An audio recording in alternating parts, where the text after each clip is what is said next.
Hello everyone, welcome to our channel. ఈరోజు కథ.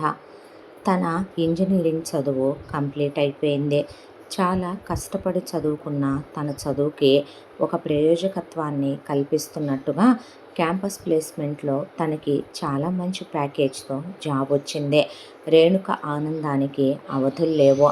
దాంతో హాస్టల్ ఖాళీ చేసేసి ఇంటికి బయలుదేరింది. కొన్నాళ్ల తర్వాత ఉద్యోగంలో జాయిన్ అవ్వాలి. ఈలోపు మధ్యలో ఉన్న గ్యాప్లో తను ఈ జన్మకి ఎవరికైనా రుణపడింది అంటే కన్న తల్లిదండ్రులకి కూడా బహుశా తను రుణపడలేదేమో, తన తోడబుట్టిన వాళ్ళకు కూడా తను రుణపడలేదేమో. కానీ తన్ని పెంచి పెద్ద చేసి చదివించే, తనకి విద్యాబుద్ధులు నేర్పించే, తన్ని మంచిగా పెంచిన తన అమ్మమ్మకి, తనని చదివించి ఇక్కడి దాకా తీసుకొచ్చి తన కాళ్ళ మీద తను ఆధారపడేలా చేసిన బావగాడికి ఆజన్మాంతం తను రుణపడి ఉంటుంది. తప్పకుండా వీళ్ళకి తను కృతజ్ఞతలు తెలపాలి. అమ్మమ్మ కాలం చేసి ఆ దేవుడి సాన్నిధ్యం చేరుకుంది. తనకి నేను మనసులో తప్ప కృతజ్ఞతలు వెళ్ళి డైరెక్ట్గా చెప్పలేను. కానీ బావగాడికి మాత్రం వెళ్ళి మీరు చదివించిన మీ మరదలు ప్రయోజకురాలయ్యిందని, మీరు లేకపోతే ఈ రోజున ఈ చదువు కంప్లీట్ అయి ఉండేది కాదని, నేను ఎంత కష్టపడి చదువుకున్నా మెరిట్ మీద సీటు తెచ్చుకున్నా నాకు హాస్టల్ ఫీజు లక్షల్లో, చాలా పెద్ద ఖరీదైన డబ్బున్న వాళ్ళు చేరే హాస్టల్లో చేర్చి నన్ను చదివించటం, నాకు మధ్యలో కావలసినవన్నీ చూసుకునే నన్ను ఇంత గొప్పదాన్ని చేసిన బావగాడి రుణం తీర్చుకోలేను. కాబట్టి వాడికి వెళ్ళి ఒకసారి కృతజ్ఞతలు తెలియజేసి రావాలి, అక్కయ్యను కూడా పలకరించి రావాలి అనుకుంటూ రేణుక అలా ఆటో దిగి గేటు తీసుకుని ఇంట్లోకి వస్తూ ఉండగా మెయిన్ డోర్ దగ్గరకు వచ్చేపాటికి అమ్మ పూర్ణ, నాన్న సుబ్బారావు, తమ్ముళ్ళిద్దరూ కలిసి బ్యాగులు తీసుకుని ఎక్కడికో బయలుదేరుతున్నారు. అమ్మ, నాన్న ఎక్కడికి అంత హడావిడిగా బయలుదేరుతున్నారు అంటే, వచ్చావా, నువ్వు ఒక్కదానివే తక్కువయ్యావు ఇప్పుడు, ఇంకా రాలేదేంటా అనుకుంటున్నాను అని తల్లి పూర్ణ అనేసరికి, వచ్చానులే కానీ ఇంతకీ ఎక్కడికి ఇంత హడావిడిగా, ఇంకెక్కడికి మీ అక్కయ్య దగ్గరికి. అవునా, నేను కూడా వస్తూ చాలా కొనుక్కొచ్చానమ్మా, కలిసి వెళదాంగా, లోపలికి వెళ్ళి ఫ్రెష్ అయ్యి వస్తానే, సాయంత్రం నుంచి వెళదాంలే అంటే, ఇప్పటికిప్పుడు అర్జెంటుగా వెళ్ళే కొంపలు మునిగిపోయే విషయం ఉంటే సాయంత్రం దాకా ఉండి నువ్వు ముస్తాబయ్యి తీరిగ్గా తేరుకొని రెస్టులు తీసుకొని వెళ్ళేలాగా ఉందా మన పరిస్థితి అంటే, ఏమైందమ్మా అనే లోపే నాన్న కారు తీశాడు. తమ్ముళ్ళు అప్పుడే డిక్కీలో లగేజ్ పెట్టేసి తన చేతిలో బ్యాగ్ కూడా వెతికెళ్ళి పడేసి, ముందు నువ్వు మూసుకొని కారు ఎక్కు అంది అమ్మ. అనేసరికి కారు ఎక్కేశాను. ఎక్కిన తర్వాత ఏమైందో చెప్పవేంటే, ఏమవ్వటం ఏంటి, మీ అక్కయ్య మీ బావని వదిలేసి పనివాడితో లేచిపోయిందంటే అనేపాటికి, ఏంటి, పనివాడితో వెళ్ళిపోయిందంట అక్క, మన పెద్దక్క అని చెప్పారు తమ్ముళ్ళు. ఎందుకు అలా చేసింది, బాబుని వదిలేసి వెళ్ళిపోయిందా అంటే, పిల్లాడిని వదిలేసే వెళ్ళిపోయిందంట. ఇప్పుడు అక్కడ ఏం జరుగుతుందో ఏంటో మన రమ్మనమని ఈ విషయం చెప్పి ఫోన్ చేశారు అంది పూర్ణ.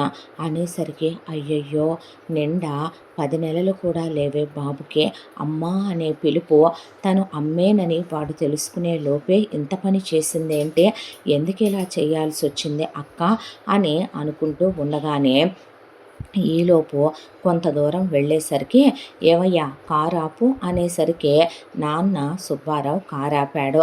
ఈలోపు అమ్మ కారు దిగి, ఏమే నువ్వు కూడా దిగు అనేసరికి రేణుక కూడా కారు దిగింది. అక్కడ ఉన్న ఒక పెద్ద షాపులోకి వెళ్ళి, నేను ఫోన్ చేసి చెప్పానుగా అన్నీ రెడీగా ఉంచావా అని అడిగింది ఆ షాపులో అమ్మాయినే. ఉంచాను మేడం, ఇదిగోండి పులిహోర, ఆ తర్వాత మీరు అడిగిన కర్డ్ రైసు, సాంబార్ రైసు, దాంతోపాటు బిర్యానీ, ఇదిగోండి మీరు అడిగిన ప్లేట్లు, గ్లాసులు, కూల్ డ్రింక్ బాటిల్స్, జ్యూసులు, తర్వాత స్నాక్స్, బిస్కెట్ ప్యాకెట్స్ అన్నీ రెడీగా పెట్టాను. 4 బ్యాగుల్లో సర్దాను. ఇవిగోండి స్నాక్స్ అడిగారుగా, అవి కూడా పెట్టాను అనేసరికి, సరేలే అని బిల్ అమౌంట్ పే చేసేవే అంది అమ్మ. సరే, నా దగ్గర ఉన్న అమౌంట్ కట్టేశాను నేను. కట్టిన తర్వాత ఈ కవర్లు తీసుకొని పద అంటే, దేనికమ్మా ఇవన్నీ తీసుకొని వెళ్ళే సందర్భంలో ఉన్నామా ఉన్నామా మనమంటే ఎవరికి తీసుకెళ్ళేది బుద్ధి లేనిదానా. ఇక్కడి నుంచి 4 గంటల దూరం వరకు మనకి రెస్టారెంట్లు, డాబాలు, హోటల్స్ తగులుతాయి. మీ అక్క వాళ్ళ ఊరు వెళ్ళటానికి 8 గంటలు టైం పట్టుద్ది. ఇప్పుడు 8 గంటలు ఏమీ తినకుండా తాక్కుండా కూర్చుంటామా ఏంటి? 4 గంటలకి మధ్య మధ్యలో నాన్న ఆపితే తినొచ్చు. ఆ తర్వాత 4 గంటలకి తమ్ముళ్ళు మేము ఏం తింటామో, అందుకే ఇవన్నీ తీసుకున్నాను, నోరు మూసుకొని తీసుకెళ్ళి కారులో పెట్టు అనేసరికి, అమ్మ ఇప్పుడున్న సందర్భంలో మనం తినేలాగున్నామా అంటే ఏంటి, ఏదో జరిగిపోయింది, కొంపలారిపోయినాయి, మీ అక్క వెళ్ళిపోయింది కదా అని ఇంటిల్లపాది పస్తులుండమంటావా ఏంటి? టైం టు టైం ఫుడ్ తినటం మాకు అలవాటైపోయింది. ఇప్పుడు తిండి లేకపోతే నేను అస్సలు ఉండలేను. అక్కడికి వెళ్ళిన తర్వాత ఏం జరిగి చచ్చుద్దో ఏంటో, మళ్ళీ ఇప్పటి నుంచే పస్తులు ఉండటం ఎందుకు అని చెప్పి మధ్య మధ్యలో వాళ్ళమ్మ, నాన్న, తమ్ముళ్ళు కలిసి ధాబాల దగ్గర ఆపి పంజాబీ స్టైల్లో చికెన్ కర్రీలు, రోటీలు ఆర్డర్ ఇచ్చుకొని మధ్యలో టీలు తాగుతూ, కాఫీలు తాగుతూ, టిఫిన్లు తింటూ అమ్మ వెళ్ళే జాంకాయలు వాళ్ళ దగ్గర నుంచి ఎవరిని వదలకుండా మా ఉప్పు కారం చల్లిన మామిడికాయ ముక్కల దాకా అన్నీ కవర్ చేసుకుంటూ, ఏదో తిరుపతి ప్రోగ్రామ్కో ఏ శ్రీశైలమో శ్రీకాకుళమో వెళ్ళేటప్పుడు తీసుకొని వెళ్ళే ట్రిప్పుకి వెళ్ళినట్టుగా అమ్మ అన్నీ ప్యాక్ చేసుకుని అవన్నీ తినుకుంటూ వెళ్ళేపాటికి ఏదో అకేషన్కో ట్రిప్కో వెళ్ళేటప్పుడు కబుర్లు చెప్పుకుంటూ పాటలు పెట్టుకొని ఎంజాయ్ చేసుకుంటూ వెళ్ళినట్టు నాన్న పాటలు పెట్టడం, అమ్మవి హమ్ చేయటం, తమ్ముళ్ళు వెనకమాల కూర్చుని స్టెప్పులు వేసుకుంటూ వెళ్ళటం, ఇవన్నీ చూసిన రేణుకకి ఒకవైపున అక్కడ సునామీలు రేగుతూ అక్క పనివాడితో లేచిపోవటం ఏంటి, బావని పిల్లాడిని వదిలేసి వీళ్ళిలా ఎంజాయ్ చేస్తూ ఏదో ట్రిప్పుకు వెళ్ళినట్టు, ఏ గోవాకో లేకపోతే వీళ్ళకి నచ్చిన ఎక్కడికో బయలుదేరి వెళ్ళినట్టు ఈ ఎంజాయ్మెంట్లేంటో రేణుక అలా వీళ్ళ చుట్టూ చూస్తూ ఆలోచించుకుంటూ ఉండేలోపే ఇక కారు వెళ్ళి బావ వాళ్ళ ఇంటి ముందు ఆగింది. ఆ అమ్మాయి ఇప్పుడే మొట్టమొదటిసారి ఆ ఊరు ఆ ఇల్లు చూడటం. రేణు కారులో నుంచి దిగేసరికి వామ్మో ఇల్లంటే ఇంత ఉంటుందా అని, ఎకరం స్థలంలో చాలా పెద్ద బంగ్లా, అదే పల్లెటూళ్ళల్లో కూడా ఇలాంటి ఇళ్ళు ఉంటాయా అనేలాగా ఉంది ఆ ఇల్లు. కరెక్ట్గా వీళ్ళు కారు దిగే లోపలికి అలా పెద్ద పెద్ద తలుపులు తెరిచి వీళ్ళు వెళుతూ ఉండగా అక్కడ ఉన్న పని వాళ్ళు రేణు వాళ్ళ అమ్మా నాన్నల్ని, తమ్ముళ్ళని, రేణుని చూసి వాళ్ళు రకరకాలుగా చాలా అసభ్యంగా గుసగుసగా మాట్లాడుకోవటం రేణు చెవుల్ని తాకిందే. అబ్బో కూతుర్ని ఏం పెంపకం పెంచారో, ఒక మొగుడు ఒక మగాడు చాలక పనోడిచ్చే సుఖం మొగుడు ఇవ్వట్లేదని ఎంత బాగా పోయిందో. వామ్మో అదేంటి ఆ అదృష్టం నా కొడుక్కి పట్టలేదని నేను అనుకుంటుంటే ఆడికన్నా నా కొడుకు అందంగానే ఉంటాడు, నా కొడుకు ఇచ్చేవాడు కదా అంతోటి సుఖం, అదేదో మాకు దక్కలేదు చూసావా అనుకుంటుంటే ఆ అమ్మాయి నరాలు తెగిపోయినట్టు అనిపించింది. అన్నీ వింటూ కూడా దులిపేసుకొని వెళుతున్నట్టు అమ్మా నాన్న తమ్ముళ్ళు ఎలా అలా వెళుతున్నారో ఆ అమ్మాయికి అర్థం కాలేదు. అంతా దాంట్లో పరుగులు పెట్టుకుంటూ నడుచుకుంటూ వెళ్ళేసరికి ఒకవైపున హాల్లో బామ్మ బాబుని ఒళ్ళో పెట్టుకొని కూర్చుంది, మరొక వైపున మామగారు అలా కుర్చీలో కూర్చొని ఉన్నారు. అసలు బావ మొహం చూడాలంటేనే భయం వేసేసింది రేణుకి. మనిషి మొహంలో రక్తపు చుక్కలేదో అలా కూర్చున్నాడు కుర్చీలో. వాళ్ళకి గతి ఏంటో ఈ కర్మ ఏంటో, పిల్లాడు ఎక్కిళ్ళు పెట్టి ఏడుస్తుంటే బామ్మ పెద్ద పెద్దగా ఏడుస్తోంది. అప్పటి వరకు సైలెంట్గా ఉండే కారు దిగే ముందు కూడా దున్నపోతుల్లాగా తిన్ని దిగిన వీళ్ళు ఒక్కసారిగా పెద్ద పెద్దగా ఏడుస్తూ పిన్ని అనుకుంటూ వెళ్ళి బామ్మ మీద పడిపోయే. అసలు ఎలా కన్నావే దాన్ని, ఎలా చేయగలిగిందే ఇలాంటి పని అంటే, ఒట్టమ్మ దేవుడు తోడు తల్లి, నేనేం పెంచానమ్మా, నా వీళ్ళ నలుగురిని కన్నాక నాకు ఒంట్లో బాగోకుండా పోయింది పిన్ని, గాలికి ధూళికి వీళ్ళే పెరిగారు, దీన్నేమో మా అమ్మ తీసుకెళ్ళిపోయింది, నీకు తెలియందేముంది, వీళ్ళ ముగ్గురు వాళ్ళకై వాళ్ళే పెరిగారమ్మా, నేనెవరిని పెంచలేదమ్మా, అది ఎలా చేసుద్దని అనుకోలేదు పిన్ని అని చెప్పి దొంగేడు పేడిసేసి ఎంత పని చేసేసింది ఓరి నాయనో ఓరి దేవుడో అనుకుంటూ ఉండగానే, నేను పోతే వాడికి నీ కూతురు తోడవుద్దనుకుంటే ఇంత పని చేసేసింది ఏంటే అనేసరికి, ముదరష్టపు ముసల్దానే పోతానంటావు కానీ ఏ రోజు పోయి సచ్చావే నువ్వు అని పక్కకి తిరిగి తిట్టుకుంటూ ఒకవైపున కళ్ళల్లో జెండు బాం కాటుకులాగా పెట్టుకొని రాణి కన్నీళ్లు తెచ్చేసుకుంటూ వీళ్ళు ఏడుస్తూ ఉంటే చూస్తుంటే ఎంత మహానటులు వీళ్ళు, ఎంత మ్యానిపులేట్ చేస్తున్నారు వాళ్ళని, ఎంత మెలోడ్రామా ప్లే చేస్తున్నారు, చిచ్చి దిగజారిపోయిన మనుషులు అనిపించింది రేణుకి. అంతా దాంట్లో ఒక స్తంభానికి ఆనుకొని నిలబడిపోయింది రేణుకి మాత్రం ఒకవైపున బావగారిని అలా చూసే, మామయ్య గారిని అలా చూసి కళ్ళల్లోంచి నీళ్లు తిరిగిపోయినాయి. ఈ వయసులో బామ్మకి ఈ కర్మేంటో, పసివాడు తల్లి కోసం అల్లాడిపోతున్నాడు. వాడికి తల్లి స్పర్శ, తల్లి వాడిని దగ్గరికి తీసుకుని పాలిచ్చే ఆ గుక్కెడు పాల కోసం వాడు అల్లాడిపోతుంటే ఆ అమ్మాయి ప్రాణం ఒక్కసారిగా అసలు గుండె బద్దలైపోయి ఆ అమ్మాయి ఎక్కువ బాధపడుతూ అలా నిలబడిపోయింది. ఈలోపు అక్కడ టేబుల్ మీద ఉత్తరాలు ఎగురుతున్నాయి. వెళ్ళి వరుసగా అమ్మ ఉత్తరాలు చదివి పక్కకు వస్తే, నాన్న చదివి అక్కడ పెట్టొస్తే తమ్ముళ్ళు కూడా చదివారు. అంతా దాంట్లో అసలు ఆ ఉత్తరాల్లో ఏముందోనని రేణు వెళ్ళి వణుకుతున్న చేతులతోనే ఆ ఉత్తరాలు సరిగ్గా ఒక కట్ట డాక్యుమెంట్లన్నీ ఉన్నాయి.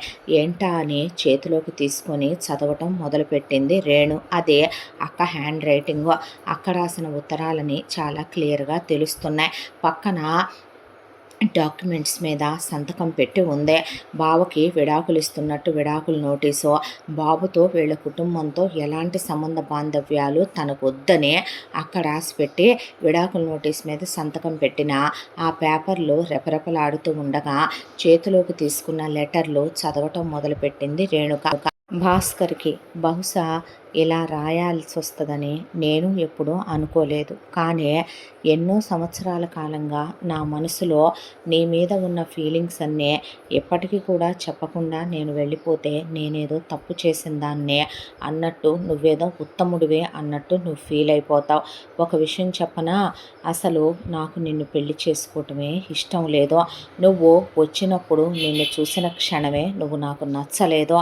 కానీ తప్పక నేను నిన్ను పెళ్లి చేసుకోవాల్సి వచ్చిందే. చిన్నప్పటి నుంచే నా లైఫ్ స్టైల్ వేరు, నేను పెరిగిన విధానం వేరు, నేను చదువుకున్న చదువు వేరు.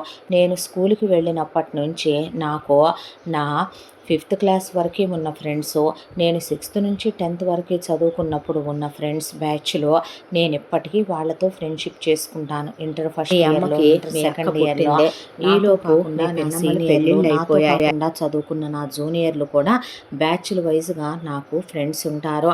ఆ తర్వాత డిగ్రీలో కూడా నేను జాయిన్ అయినప్పుడు నా సీనియర్లతో, ఇంజనీరింగ్ వాళ్ళతో, ఎంబీబీఎస్ వాళ్ళతో కూడా, అవును నేను అబ్బాయిలతో కూడా ఫ్రెండ్షిప్ చేశాను. నాకు అందరితో క్లోజ్గా ఉండటం ఇష్టం. నా ప్రపంచం చిన్నప్పటి నుంచి నేను చాలా పెద్దగా ఊహించుకుంటూ పెరిగాను. నా వరకు నాకు నేను చూడటానికి ఎర్రగా ఉంటాను, అందంగా ఉంటాను, బాగుంటాను. నేను వయసుకు వచ్చిన దగ్గర నుంచే చాలామంది అబ్బాయిలతో నేను క్లోజ్గా ఉన్నాను. నేను అబ్బాయిల్ని బేరీజ్ వేస్తూ వెళ్ళేదాన్నే. ఎవడిలో నిజానికి ఎంత మగతనం ఉందా, ఎవడు ఎలా ఉంటాడా, నాతో వాళ్ళు ఎంతవరకు వెళ్ళగలరా అని చాలామంది గిఫ్టుల దగ్గర కొందరు ఆగిపోయారు, ప్రేమని కొందరన్నారు, పెళ్ళని కొందరన్నారు, ఫిజికల్ కమిట్మెంట్లని కొందరన్నారు, సినిమాలు షికార్లు ట్రిప్పులకని కొందరన్నారు. ఇలా జరుగుతూనే నేను మాత్రం ఒక్కటే అనుకున్నాను, బాగా డబ్బున్న కోటీశ్వరుణ్ణి చేసుకోవాలి, వాడు అందంగా ఉండాలి, చదువుకోవాలి, వాడు చాలా పాష్గా ఉండాలి, వాడు ఈ జనరేషన్కి తగ్గట్టుగా బ్రాడ్ మైండెడ్గా, వాడు పెళ్ళాం ఏం చేసినా సరే, పెళ్ళాం ఎంతమందితో క్లోజ్గా ఉన్నా సరే, వాడు అవసరమైతే రోజు వాడికి నచ్చిన వాళ్ళు ఎంతమందితో క్లోజ్గా ఉన్నా పెళ్ళాన్ని వదిలేయకుండా ఉండేవాడై ఉండాలి.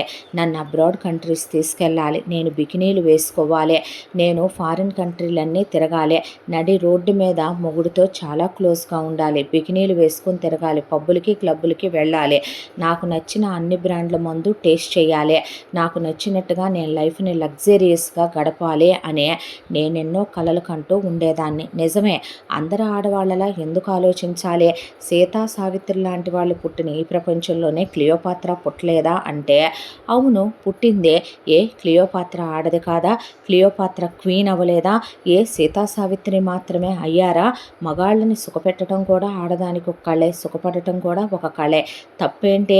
అందరూ అమ్మాయిలు సాంప్రదాయాన్ని సుతపూసిని అన్నట్టు ఉండాలంటే ప్రపంచంలో క్లబ్ డాన్సర్లు ఉండరేమో, బెల్లీ డాన్సర్లు ఉండరేమో, అలాగని చెప్పి నచ్చిన మగాళ్ళతో సుఖపడటం ఆ మగాళ్ళకి మాత్రమే ఇచ్చిన హక్కు కాదుగా ఆడదాంతో సుఖపడటం. ఆడది కూడా మగాళ్ళతో సుఖపడొచ్చు కదా. నా లైఫ్ నేను నచ్చినట్టు, నాకు నచ్చినట్టు నేను ఎంజాయ్ చేస్తూ ఉన్న క్షణంలో అసలు నేను పెళ్ళే చేసుకోవాలి అనుకోలేదు. చిన్నప్పటి నుంచే మా అమ్మ నాన్న నాకు చాలా ఫ్రీడమ్ ఇచ్చే నన్ను చాలా ఫ్రీగా పెంచారు. నన్ను ఎప్పుడూ దిగ్బంధనాల్లో పెట్టి వాళ్ళు పెంచలేదు.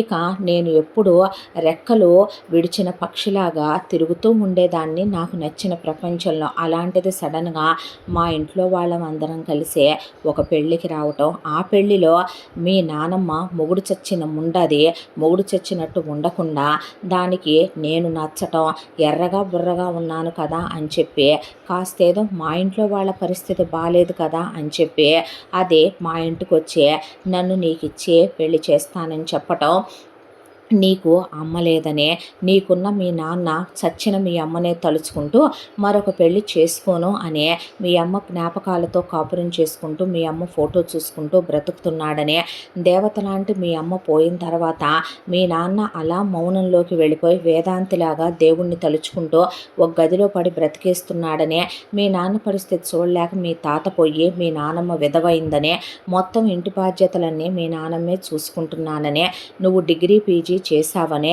చూడటానికి చాలా అందంగా ఉంటావనే, నువ్వు 6 అడుగుల 4 అంగుళాల ఎత్తు, అలాగే నువ్వు ఒకవైపున కసరత్తులు చేసి పెంచిన బాడీ, దాంతోపాటు నువ్వు చిన్న వయసుకే వైట్ అండ్ వైట్ బట్టలు వేసుకొని నువ్వు ఊళ్ళో వాళ్ళందరికీ పెద్ద మనిషిగా ఉంటూ మీకు 500 ఎకరాల పొలం ఉందని, బోల్డంత క్యాష్ ఉందని, నగలున్నాయని, పెద్ద ఇల్లుందని, స్థలాలున్నాయని, సిటీలో కూడా బోల్డన్ని ఆస్తిపాస్తులు ఉన్నాయని, మీ నానమ్మ నన్ను నీ భార్యనవమని, నీకు పిల్లల్ని కనమని, ఇల్లంతా నన్నే చూసుకోమని, బాధ్యతలన్నీ నాకే అప్పచెప్తానని చెప్పి వెళ్ళిందే.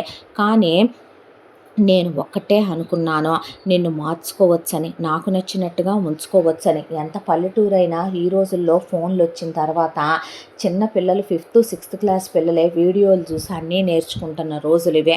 అలాంటిది నీకేమీ తెలియకుండా ఉండదులే, నాకు నచ్చినట్టు నువ్వు ఉంటావు, దట్టు పల్లెటూరు అంటే గనక నా ఇష్ట ప్రకారం నా పెత్తనంగా అన్నీ చెయ్యొచ్చు అనుకున్నాను. పెళ్లి చూపులకి నువ్వు వచ్చావు, వచ్చి రావటంతోనే నువ్వు వచ్చిన కారు ఖరీదు 70 లక్షల పైన ఉంటుంది. నువ్వు ఆ కారులోంచి దిగేటప్పుడు నిన్ను చూస్తే నాకు మొట్టమొదటిసారి నా ఎక్స్పెక్టేషన్లన్నీ నిప్పుల మీద నీళ్లు చల్లినట్టు చల్లారిపోయినాయి. తీరా చూస్తే నువ్వు ఫార్మల్స్లో నార్మల్గా వైట్ షర్టు, నార్మల్ ప్యాంటు వేసుకునే సాదాసీదాగా దిగావు నువ్వు. తీరా చూస్తే నీ చేతికున్న హ్యాండ్ చైను, నువ్వు పెట్టిన డైమండ్ రింగులు, నీ చేతికి పెట్టిన గోల్డ్ వాచ్, మెళ్ళో చైను, ఎవరైనా 10 ఏళ్ల పిల్లలు వాళ్ళ వయసు 6, 7 అన్నట్టు ఉండాలనుకుంటాను నేను. అలాంటిది నువ్వు నిండా 20 ఏళ్ల వయసు కూడా లేదు నీకు. 20లోనే 60 ఏళ్ల వాడికి ఉండే పెద్దరికం ఉంది నీకు. కారు దిగటంతోనే నువ్వు మా అమ్మ నాన్నలకి నమస్కారం అత్తయ్య గారు, నమస్కారం మామయ్య గారు అన్నావు. అక్కడే నువ్వంటే నాకు అసహ్యం వేసింది. ఈ జనరేషన్లో అబ్బాయిలు హాయ్ ఆంటీ, హాయ్ అంకుల్ అంటూ హక్ చేసుకుంటే నీలా వంగి బ్లెస్సింగ్స్ తీసుకోవటం, నమస్కారం అంటాం. వరుసకు కూడా మీరు నాకు అత్తయ్య అవుతారు కదా, మీరు నాకు మామయ్య అవుతారు కదా అని నువ్వు మాట్లాడటం, ఆ తర్వాత నాతో మాట్లాడాలి అని నువ్వు అన్నప్పుడు నిన్ను నన్ను పక్కకు పంపిస్తే మీ పేరు ఏంటండి అని నువ్వు అడగటం, ఆ అండి అన్నదే నాకు నచ్చలేదు. నువ్వేదో ఎందుకలా అండి అని పిలుస్తావు అని నేను అడిగితే, ఒకవేళ మీకు నేను నచ్చకపోయినా, నాకు మీకు అభిప్రాయాలు కుదరకపోయినా రేపు మిమ్మల్ని మరొకరు వివాహం చేసుకోవాలి కదండి. భార్య అయ్యేంత వరకు మిమ్మల్నైనా పేరుతో పిలిచే హక్కు అధికారాలు నాకు లేనట్టే కదండి అని నువ్వు చెప్పిన ఓల్డ్ డైలాగులు, నువ్వు చెప్పిన తాతయ్య కబుర్లు నాకు చాలా చిరాకు అనిపించినాయి. నీ కోసమని నిన్ను నేను టెంప్ట్ చేయాలనే దాంతో నేను ఆ రోజు ఎంత సెక్సీగా రెడీ అయ్యానో, బొడ్డుకి 2 బెత్తల కిందకి చీర కట్టాను. అసలు ఉందో లేదో తెలియనట్టుగా స్లీవ్లెస్ బ్లౌజు, జస్ట్ ఒక థ్రెడ్ మాత్రమే ఉండేలాగా వెనక ఉండి లేనట్టుగా నేను పైటా వేసి ఎదురుగా నుంచుంటే అలాంటి అందాన్ని, దివ్యమోహన రూపాన్ని చూసుకుంటూ పిచ్చోడివైపోతావు, మత్తెక్కిపోయి అనుకున్నాను. నన్ను అప్పటికప్పుడే నడుం గిల్లుతావని, బుగ్గ కొరుకుతావని, పెదవుల మీద ఆపకుండా డీప్గా లిప్ లాక్ పెడతావని మా అమ్మ నాన్నల్ని కూడా నేను పక్కకి వెళ్ళిపోమన్నాను. అసలు నన్ను బెడ్ షేర్ చేసుకోవటానికి లోపలికి తీసుకెళ్తావేమో నీ మగతనం తెలుసుకుందామని. అలాంటిది దిక్కుమాలిన మొహం వేసుకొని చుట్టూ ఉన్న మొక్కల్ని చూడటం, చుట్టూ ఉన్న చెట్లను చూడటం, ఆకాశంలోకి చూసుకోవటం, దిక్కుమాలిన మొహం వేసుకొని అసలు నా గురించి నువ్వేదో ప్రవరాఖ్యుడు అయినట్టు, ఋషశృంగుడు అయినట్టు, నేనేదో వింత జంతువుని అయినట్టు నన్ను పట్టించుకోకుండా నువ్వు చుట్టూ చూడటమే నాకు నచ్చలేదు. అంతా దాంట్లో నేను నిన్ను నువ్వు అని మాట్లాడుతున్నా నువ్వు రియాక్ట్ అవ్వలేదు. నువ్వు కూడా నన్ను నువ్వంటావేంటి అని నువ్వు అడగలేదు. ఒక హస్కీగా మాట్లాడటం లేదు, డర్టీ టాక్స్ లేవు, ఒక ఏ సర్టిఫికెట్ డైలాగులు లేవు, అమ్మాయిల్ని కైపెక్కిచ్చే చూపు లేదు, అమ్మాయిల్ని టెంప్ట్ చేసేలాగా నీ మాటలు లేవు. చూడటానికి మాత్రమే నీది 8 ప్యాక్ బాడీ, చూడటానికి మాత్రమే నువ్వు హైటు వెయిటు ఉన్నావు. ఏదో చెప్పినట్టు నీళ్లు లేని బావికి గిలకలెక్కువ అన్నట్టు డబ్బున్న నీకు, అందమున్న నీకు, చదువున్న నీకు సంస్కారం అనే జబ్బుందని నాకు అప్పుడే అర్థమైందే. పైగా నువ్వు నిలబడి నా వైపు చూడకుండా, ఏమండి మీరు డిగ్రీ వరకు చదువుకున్నారు కదా, వివాహం అయిన తర్వాత మీరు పీజీ చేస్తారా, ఈ రోజుల్లో కూడా అమ్మాయిలు ఉద్యోగం చేయాలనుకుంటున్నారుగా, గవర్నమెంట్ జాబ్కి రాస్తారా, మనకి బాగా పలుకుబడి ఉందండి, మీరు రాస్తానంటే గనక నేను మీకు ఉద్యోగం ఇప్పిస్తాను, భార్య నా వెనకాలే నడవాలనుకునే మగాణ్ణి కాదండి నేను. పోనీ మీరేదైనా సిటీలో చదువుకున్నాడుగా బిజినెస్ పెట్టుకుంటానంటే పెట్టిస్తానండి అని ఎలాంటి మాటలా మాట్లాడేదే. నాకు కావలసిందేంటో ఇవ్వాలని అసలు నువ్వు ఆలోచించావా? అంతా దాంట్లో చిరాకు పుట్టిందే. నీతో మాట్లాడుతుంటే నాకు విసుగనిపించేసిందే. ఆ తర్వాత నేను మీకు నచ్చానండి అని నువ్వు అడిగావు, ఆలోచించాను. నువ్వు బంగారు గుడ్లు పెట్టే బాతువే. మా ఇంట్లో అప్పటికే ఆర్థిక పరిస్థితులు బాగా దెబ్బతినిపోయి ఉన్నాయి. ఇక వేరే పొజిషను నాకు ఏం ఆలోచించాలో కూడా అర్థం కాలేదు. దాంతోనే డబ్బు కోసం ఓపెన్గా చెప్తున్నాను, కేవలం నువ్వు నాకు గోల్డెన్ డక్కులా దొరికావనే దాంతో నో అనలేక ఓకే అంటానికి ఇష్టం లేకపోయినా సరే అనక నచ్చావనక తప్పలేదు.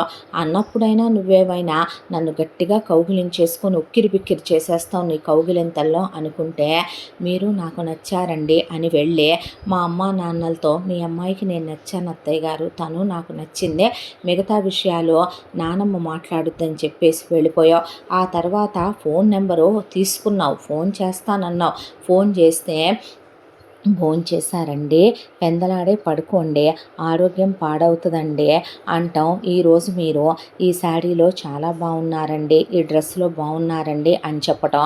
ఎవరికి కావాలి నా కోసం బంగారు గాజులు గిఫ్ట్లు పంపించడం, బంగారు పట్టీలు తీసుకోవటం, గుళ్ళో కలుద్దామని చెప్పటం, నా మొహాన్ని బొట్టు పెట్టడం, కళ్ళల్లో కుంకుమ పడకుండా ఊదటం, నా నోట్లో ప్రసాదం తినిపించడం, అది లవ్ అంటారా, దాన్ని ప్రేమంటారా? ఏం మగాడివిరా నువ్వు? ఆడదాన్ని అసలు ఉక్కిరి బిక్కిరి చేసేయాలి, ఏ 5 స్టార్ హోటల్ రూమ్కు బుక్ చేసి తీసుకెళ్ళి నాతో క్లోజ్ అవుతావు అనుకుంటే అసలు నీలో ఆ ఎక్స్పెక్టేషన్స్ నేను ఎందుకు పెట్టుకున్నానా అనేలా చేసేసావు. నన్ను తీసుకెళ్ళి నన్ను షాపింగ్కి ఆ పట్టు చీర కొనుక్కో, ఈ పట్టు చీర కొనుక్కో, లక్షైనా పట్టు చీరకు పెట్టే నువ్వు ఒక బికినీ కొనుక్కో అన్నావంటరా నన్ను. ఆ తర్వాత నా కర్మ కాలిపోయి నీతో ఎంగేజ్మెంట్ తగలబడింది.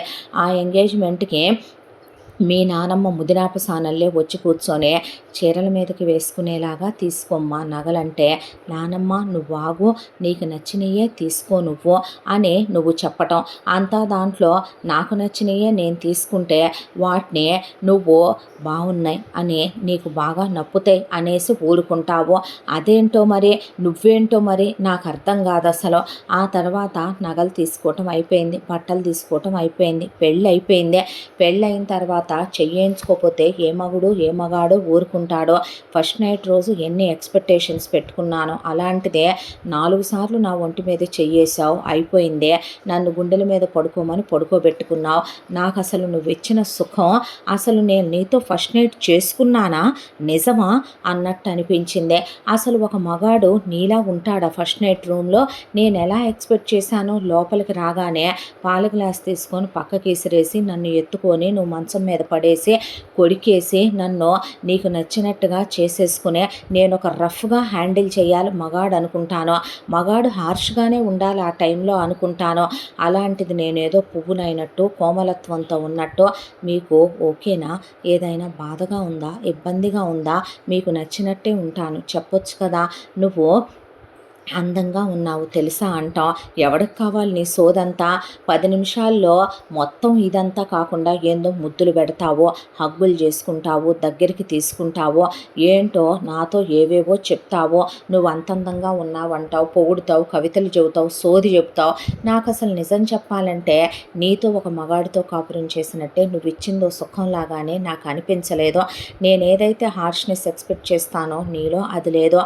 దాంతో నువ్వు రోజుకి నేను 5-6 సార్లు కాపురం చేయమన్నా నీకు తెలియకుండా ట్యాబ్లెట్లు కలిపి నేను 7-8 సార్లు నీతో క్లోజ్ అయినా, ఎన్నిసార్లు క్లోజ్ అయినా నీది అదే పందా. నువ్వు నాతో అలాగే ఉంటావు. స్నానం చేయించుతాను అంటావు. నేనేమైనా చంటి పాపనా? స్నానం చేయాలని నేను అనుకోను. బాత్రూంలో కూడా క్లోజ్ అవ్వాలనుకుంటాను. నీకు అసలు తేడా తెలియకూడదు అనుకుంటాను. నువ్వు అలా కాదో. నీలాంటి వాడితో నా జీవితంలో నాకేది తృప్తిగా నువ్వు ఇవ్వలేకపోయావన్నదే ఒప్పుకోవాల్సిన నిజం. మీ నానమ్మ ఇంటి తాళాలు నా చేతిలో పెట్టిందే. నగలన్నీ ఎన్ని వేసుకున్నా, ఎన్ని చీరలు కట్టుకున్నా నాకు అసలు ఆ బట్టల మీదే ఉండేది కాదు. నాకు ఇంట్లో కూడా బికినీలు వేసుకొని తిరిగేంత స్వతంత్రత కావాలి. పేరక్కలాగా నాకు నగలేసుకొని ఉండాలని ఉండేది కాదు. ఇక నీ విషయం దగ్గరకు వచ్చి అంటావా? నువ్వు వస్తావు, నాతో క్లోజ్ అవుతావు, నాకు తినిపించాలనుకుంటావు. నేను అలాంటి లవ్వుల్నే ఎక్స్పెక్ట్ చేయడానికి పాతకాలం నాటే ఈ సమాజంలో ఉండే చాలామంది అమ్మాయిలు లాంటి దాన్ని కాదు నేను అలా పెరగలేదు. కానీ నీతో నేను అలా ఉండాలంటే నాకు నచ్చేది కాదు. నరకంలా అనిపించేదే. నాకు అన్లిమిటెడ్ కార్డు ఇచ్చావు, నచ్చినంత వాడుకోమన్నావు. నిజమే, మా అమ్మ నాన్నలకి డ్యూప్లెక్స్ 8BHK విల్లా కొనిపెట్టాను. మా అమ్మ నాన్నల పేరు మీద రిజిస్ట్రేషన్ చేయించాను. వాళ్ళకి 30 లక్షలు పెట్టి కారు కొన్నాను. మా అమ్మకి వడ్డాణం దగ్గర నుంచి బంగారం చేయించాను. ఆ తర్వాత మా అమ్మ మా నాన్న పేరు మీద 50 లక్షలు డబ్బులు వేసాను. ఇవన్నీ ఒక అల్లుడుగా నువ్వు చేయలేనప్పుడు నేను నిన్ను చేసుకునేందుకు అవన్నీ కూడా నేనే చూసుకోవాలి. ఒకవైపున నా తమ్ముళ్ళకి MBBS సీట్లు నేనే కొన్నాను. ఇద్దరిని MBBSలో చేర్చి 5 సంవత్సరాల ఫీజు కట్టాను. వాళ్ళు అడిగిన స్పోర్ట్స్ బైకులు నేనే కొనిచ్చాను. మా అమ్మ వాళ్ళకి వారానికి 1-2 లక్షలు వాడుకోవటానికి అకౌంట్లో వేసేదాన్నే. ఇవన్నీ నిజానికి నువ్వు కలిసిపోయి అసలు నువ్వు పల్లెటూరులో ఉన్నాయన్నీ అమ్మేసి సిటీకి వచ్చి నేనే పబ్బు పెట్టుకుందామంటే నవ్వేసేవాడివే. మనం వ్యాపారం చేయకూడదు, మనకు అలాంటివి కలిసి రావు, మనకు వ్యవసాయం ఉంది, పొలాలు ఉన్నాయి, మన నమ్ముకొని కుటుంబాలు ఉన్నాయని పెద్ద మనిషిలా రెడీ అవటం, పులిగోరు గొలుసులు వేసుకోవటం, వైట్ చెప్పులు వేసుకోవటం, వైట్ బట్టలు వేసుకోవటం, ఏదో అతి మర్యాదగా అతి గౌరవంగా మాట్లాడటం. ఒకవేళ మా ఇంటికి తీసుకెళ్ళినా కూడా బాగున్నారా, ఎలా ఉన్నారు అంటాం. వెళ్ళేటప్పుడు స్వీట్స్ ఫ్రూట్స్ ఎత్తుకెళ్ళాలి పెద్దవాళ్ళకి అని చెప్పటం. మా అమ్మ నాన్న ఏమీ అలా ఉండరు.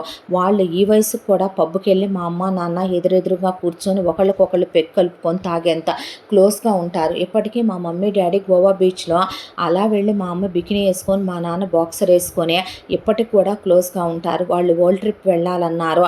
నేనే వాళ్ళని వరల్డ్ ట్రిప్ పంపాను. నీతో నేను వరల్డ్ ట్రిప్ వెళదాం అనుకున్నా నీలాంటి దద్దీని తీసుకొని ఎక్కడికి వెళ్తే ఏముందే. అందుకే నువ్వు నాకు నచ్చటం మానేశావు. అసలు నీతో పెళ్ళైన తర్వాత మీ ఇల్లు, మీ డబ్బులు నాకు ఏది సుఖాన్ని ఇవ్వలేకపోయినాయి, ఏది సంతోషాన్ని ఇవ్వలేకపోయిందే. నా ఫ్రెండ్స్తో నేను మాట్లాడుకొని నా ఫ్రెండ్స్కి ఇవన్నీ చెప్పుకుంటే వాళ్ళు ఒకవైపున డబ్బులేమని అడిగితే నేను వాళ్ళకి చాలా హెల్ప్ చేసి డబ్బులు వేసేదాన్నే. అంతా దాంట్లో వాళ్ళ డబ్బులు తిరిగి ఇవ్వకపోయినా నువ్వు స్నేహాలు హద్దుల వరకు ఉండాలి.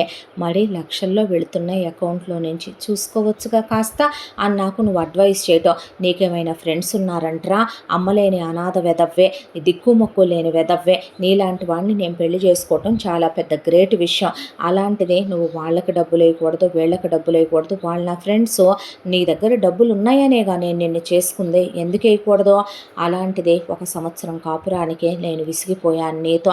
ఆ తర్వాత అనుకోకుండా ఒక రోజున నువ్వు పొలానికి వెళ్ళిపోయావు. మీ నాన్న మీ అమ్మను తలుచుకుంటూ ఎప్పుడు చూసినా ముసలి వెధవ గదిలో పడి దాని ఫోటోతో కాపురం చేసుకుంటూ ఉంటాడు వాడు. ముసలిది సోడా బుడ్డి అద్దాలేసుకొని అదెప్పుడు బిళ్ళలేసుకొని కృష్ణారామ అనుకుంటూ గదిలో పడుంటది. ఇంట్లో 20 మంది పనోళ్ళున్నారు. కానీ సుఖమేది, సంతోషమేదే. దాంతోనే అలా నేను డాబా మీద నుంచోనుండగా అప్పుడే పనివాడి కొడుకు, వాడి ఇంటర్మీడియట్ అయిపోయిందో ఏమో, షర్ట్ తీసేసి వాడు ఏమన్నా ఉన్నాడా వాడిని చూడగానే కోరికలు ఆగలేదు నాలో. తమాయించుకోలేకపోయాను. వాడు నన్ను ఆడదాన్నని గుర్తు చేస్తున్నట్టు అనిపించింది. దాంతో వాణ్ణి పైకి రమ్మనమన్నాను. ఎటు మీ నాన్న గదిలో నుంచి బయటికి రాడు. మీ నానమ్మ ఎటు గదిలో ఉండి అది పోయిన మీ తాతను తలుచుకుంటూ ఉంటుంది. నువ్వు ఎరువులకని వెళ్ళి ఒక 2 రోజులు పట్టుద్దని చెప్పావు. దాంతోనే వాడిని పైకి రమ్మనమని మంచం మీద తోసేశాను. గది తలుపులు క్లోజ్ చేశాను. వాడితో రమిస్తుంటే, వాడు నాతో ఉన్న క్షణాలు గుర్తు చేసుకుంటే వాత్సాయనుడి కామసూత్రాలు కూడా కాలదన్నేంత సుఖాన్ని వాడు నాకు ఇచ్చాడు. వాడి ముందు నువ్వు జీరో అనిపించేసిందే. ఆ క్షణం నుంచే దాన్ని ఒకసారి చేసినా తప్పే, 100 సార్లు చేసినా తప్పే అంటారు. అసలు నేను చేసింది తప్పనే నేను ఎప్పటికీ ఒప్పుకోను. ఒక ఆడదానికి మొగుడు మగాడు సుఖాన్ని ఇవ్వలేనప్పుడు ఆ ఆడది బయట సుఖాన్ని వెతుక్కోవటం తప్పు ఎప్పటికీ కాదు. దాంతోనే నేను వాడితో రోజు క్లోజ్ అవ్వటం మొదలుపెట్టాను. వాడిచ్చే సుఖం ముందు నువ్వు నా కోసం కొనుక్కొచ్చే ఖరీదైన గిఫ్ట్లు, నువ్వు నాతో చెప్పే ప్రేమ కబుర్లు నా చెవులకి ఏవీ ఎక్కలేదు. దాంతోనే పాపం అన్నాను, పనివాళ్ళన్నాను, చదివించమన్నాను. చాలా పెద్ద ఇంజనీరింగ్ కాలేజీలో జాయిన్ చేయించాను. నీతోనే వాడికి ఫీజులు కట్టించి చదివించాను. ప్రతిరోజు వాడు నన్ను సుఖపెట్టే విధంగా వాడిని నేను సిద్ధంగా పర్మనెంట్గా వాడితో అలా గడుపుదామని వాడిని ఇంట్లోనే పెట్టుకున్నాను. వాడికి బాదం పప్పులు, జీడిపప్పులు పెడుతూ వాడిని చాలా బలంగా పందెం పుంజులాగా తయారు చేసుకున్నాను. ఇంత దాంట్లో మళ్ళీ రోజు నీతో కలవాలి, నీతో చేయించుకోవాలి. ఏదో ఒక దూది మనతో కనుక శరీరం మీద ఉంటే ఎలా స్పృశిస్తుందో అలా ఉంటుంది నీతో కాపురం చేయటం. వాడు నీలాగా కాదు. ఎన్నో వీడియోలు తెచ్చేవాడు, ఎన్నో క్యాసెట్లు వేసుకొని చూసేవాళ్ళం, దానిలో ఉన్నట్టుగా రమించేవాళ్ళం. వాడితో నాకు చాలా తృప్తి దొరికేదే. నీతో ఏ రోజు నాకు అది దొరకలేదు. ఇంత దాంట్లో కూడా నేను సీక్రెట్గా వాడితో అఫైర్ మెయింటైన్ చేస్తూ ఉండగా దరిద్రం కొద్దీ అనుకోకుండా నేను ప్రెగ్నెంట్ని అయ్యాను. నీకు అనుమానం వచ్చుద్దేమోనని భయపడిపోయాను. ఎందుకంటే నువ్వు పిల్లలు లేకుండా అప్పటికే వాడుతున్నావో. నేనే పిల్లలు వద్దు అన్నాను. అప్పుడే కనటం ఇష్టం లేదన్నాను. సరే నీ ఇష్టం, నీ ఇష్టమైనప్పుడే కందామన్నా. అనుకోకుండా ఒక రోజున నేను నీ దగ్గర బర్త్ కంట్రోల్ లేదన్నా నాకు అందుబాటులో వాడు లేడు. ఎగ్జామ్ రాయటానికి వెళ్ళాడు. దాంతోనే నీతో కోరిక తీర్చుకుందామని రమ్మనమని ఒక 2 రోజుల పాటు ఏమీ లేకుండా కలిశాను. అసలు ఆ కడుపు నీకొచ్చిందా వాడికి వచ్చిందా అనే సందిగ్ధంలో కడుపు తీయించేసుకుందాం అనుకుంటే ఉంచుకోవచ్చుగా అన్నావు నువ్వు. అన్న తర్వాత బాబు పుట్టిన తర్వాత వాడి ముఖంలో పోలికలు, వాడి ఒంటి మీద పుట్టుమచ్చలు నీ చూశాక ఆహా అప్పుడు వాడు నీకే పుట్టాడనే కన్ఫర్మేషన్ వచ్చిందే. పిల్లాడు పుట్టాక వాడు నాకు అస్సలు నచ్చలేదు. వాడికి నేను పాలు ఇవ్వాలనుకోలేదు, నేను అమ్మనవ్వాలనుకోలేదు. పిల్లల్లో నాకు అసలు కావాలని నేను అనుకోలేదు. పిల్లలు తల్లి వయసును తగ్గించేస్తారు, అందాలు తగ్గించేస్తారు, తల్లి బిగుతులు తగ్గించేస్తారు. అందుకే నేను పాలు ఇవ్వనని మీ నాన్నమ్మతో గొడవ పెట్టుకున్నాను. తన్ని ఇబ్బంది పెట్టకు నానమ్మ అన్నావు. వాడిని నేను ఒళ్ళోకి తీసుకోలేదు. మీ నానమ్మే పెంచుకుందే, పోతపాలే పోసుకుందే. నేను కావాలని పాలు లేకుండా ట్యాబ్లెట్లు మింగి వాడితో క్లోజ్ అవ్వటం మొదలుపెట్టాను. మా చెల్లెల రెస్పాన్సిబిలిటీ నేనేమీ నేను తీసుకోమని అనలేదు. ఎందుకంటే మా చెల్లెలకి నాకు మధ్య ఎప్పుడూ అటాచ్మెంటు, బాండింగు లేదు. చిన్నప్పుడే దాన్ని మా అమ్మమ్మ తీసుకెళ్ళిపోయిందే. నేను మా తమ్ముళ్ళ గురించి ఆలోచించినంత మా చెల్లి గురించి నేను ఎప్పుడూ ఆలోచించను. కానీ నువ్వే దాన్ని పెళ్లిలో చూసి ఇంటర్ అయిపోయి ఎంసెట్ రాసుకొని ఉన్న దాన్నే అదేమన్నమాట, తను కూడా చదివించాల్సిన బాధ్యత లేదా? బావగాడిగా నేను మీ ఇంటికి అల్లుణ్ణి కాదు కొడుకునే అన్నావు.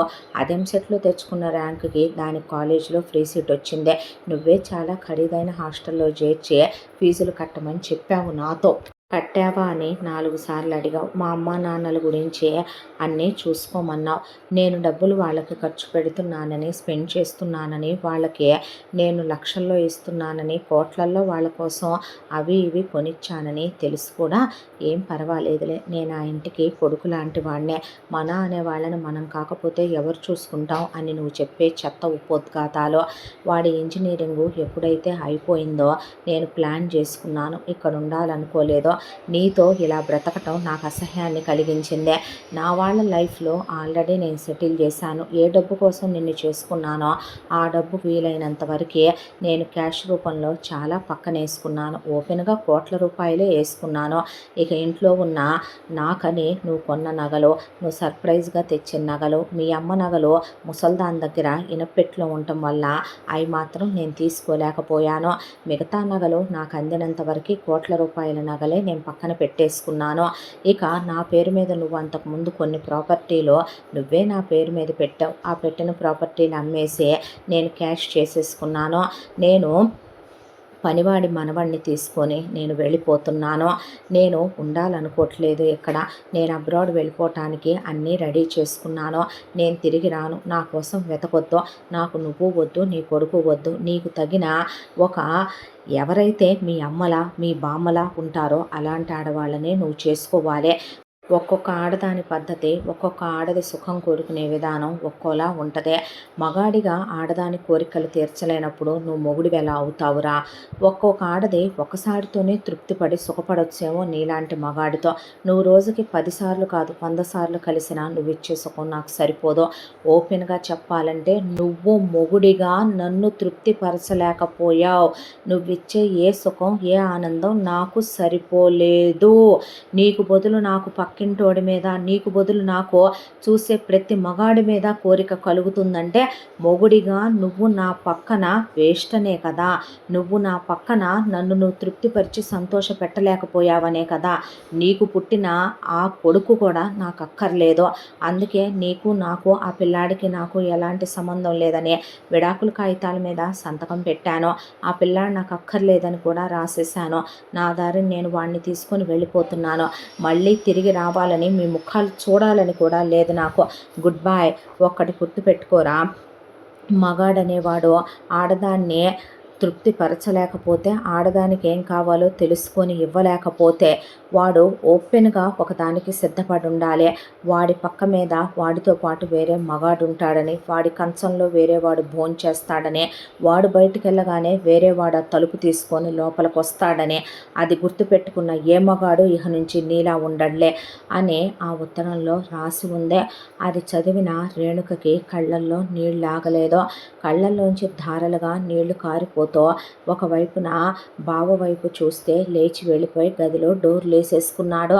మామగారు అలా లేచి వెళ్ళిపోయి ఆయన డోర్లు వేసేసుకున్నారు. మా అమ్మ పిల్లాడిని ఒళ్ళో పెట్టుకొని ఏడుస్తూనే ఉంది. పిల్లాడి తల్లి కోసం గుక్క పెట్టి ఏడుస్తూనే ఉన్నాడు. అంతా దాంట్లో సిగ్గు శరం లేకుండా అమ్మ నాన్న వెళ్ళి వంటమ్మాయితో రొయ్యలు వేపుడు చేసేసి మటన్ బిర్యానీ చేసే ఉలవచారు గుడ్లు పులుసు పెట్టి అలాగే అయ్యొండు ఇయ్యొండు అని చెబుతుంటే బామ్మ ఎలా తిండి సహిస్తుందే నీకు, ఎలా తినాలనిపిస్తుందంటే, అయ్యో నా తల్లి తిండి మీద పిచ్చితోనా ఆకలి మీద కోరికతోనా 4 రకాల రుచులు రుచి చూడాలనా? నాకు అసలే బీపీ ఆయా, ఒంట్లో బాగోదు, ఈ మధ్య నీరసంగా ఉంటుంది, ఆయనకి షుగర్ రావచ్చు అన్నారు డాక్టర్లు. దాంతో ఆయన మనిషి నీరసించిపోయాడమ్మా. ఏడిసి కూతురు ఇలా చేసిందనే దిగులతో పచ్చి మంచినీళ్ళు ముట్టుకున్నాం అనుకుంటున్నావా? దాడి బాడికి కనీసం మంచినీళ్ళు కూడా ఆపి తీసుకొని ఒక గుక్కెడు గొంతులో పోసుకోలేదో. ఇక పిల్లలైతే తినక 2 రోజులు అయిపోయింది.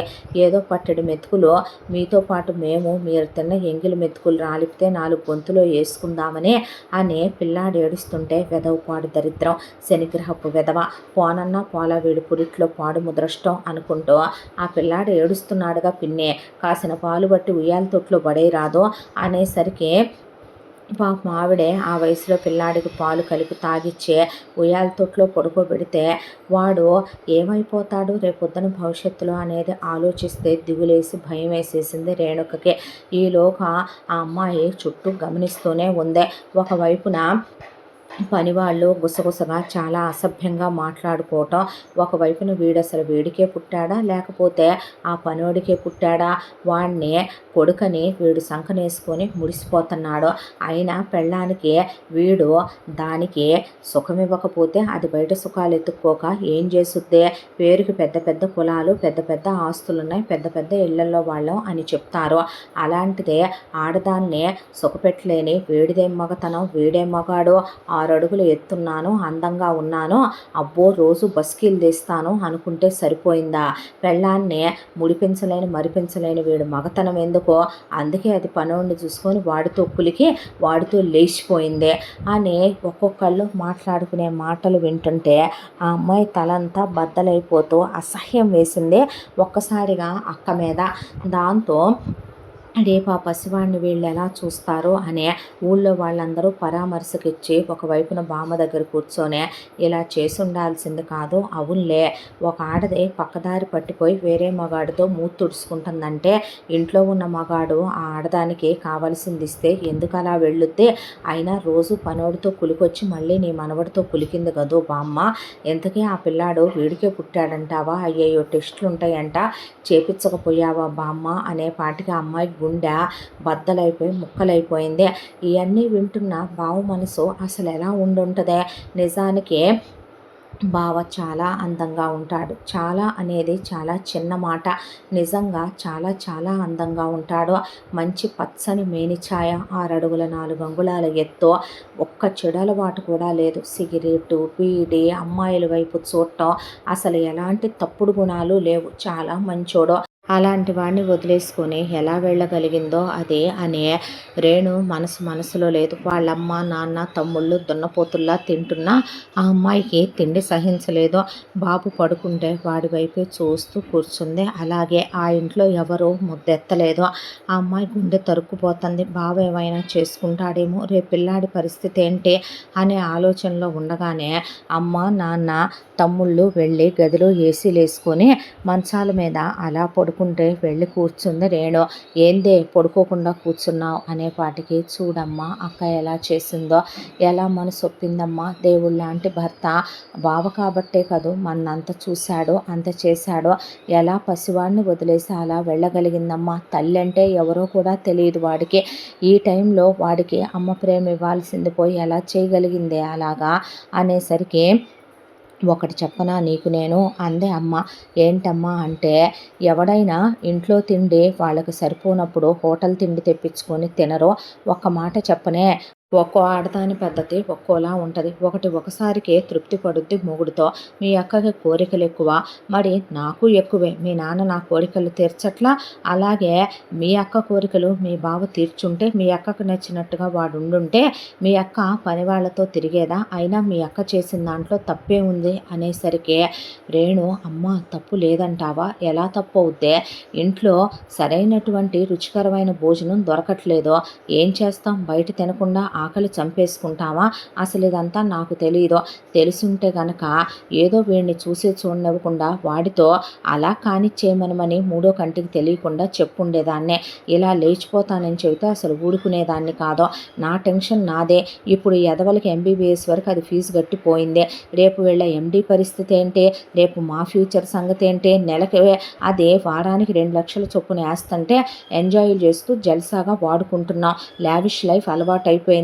ఇప్పుడు ఎలా బ్రతకాలి? వీళ్ళేమైనా డబ్బులు పంపించేవాళ్ళ, ఇంతని సెటిల్మెంట్ చేసేవాళ్ళ?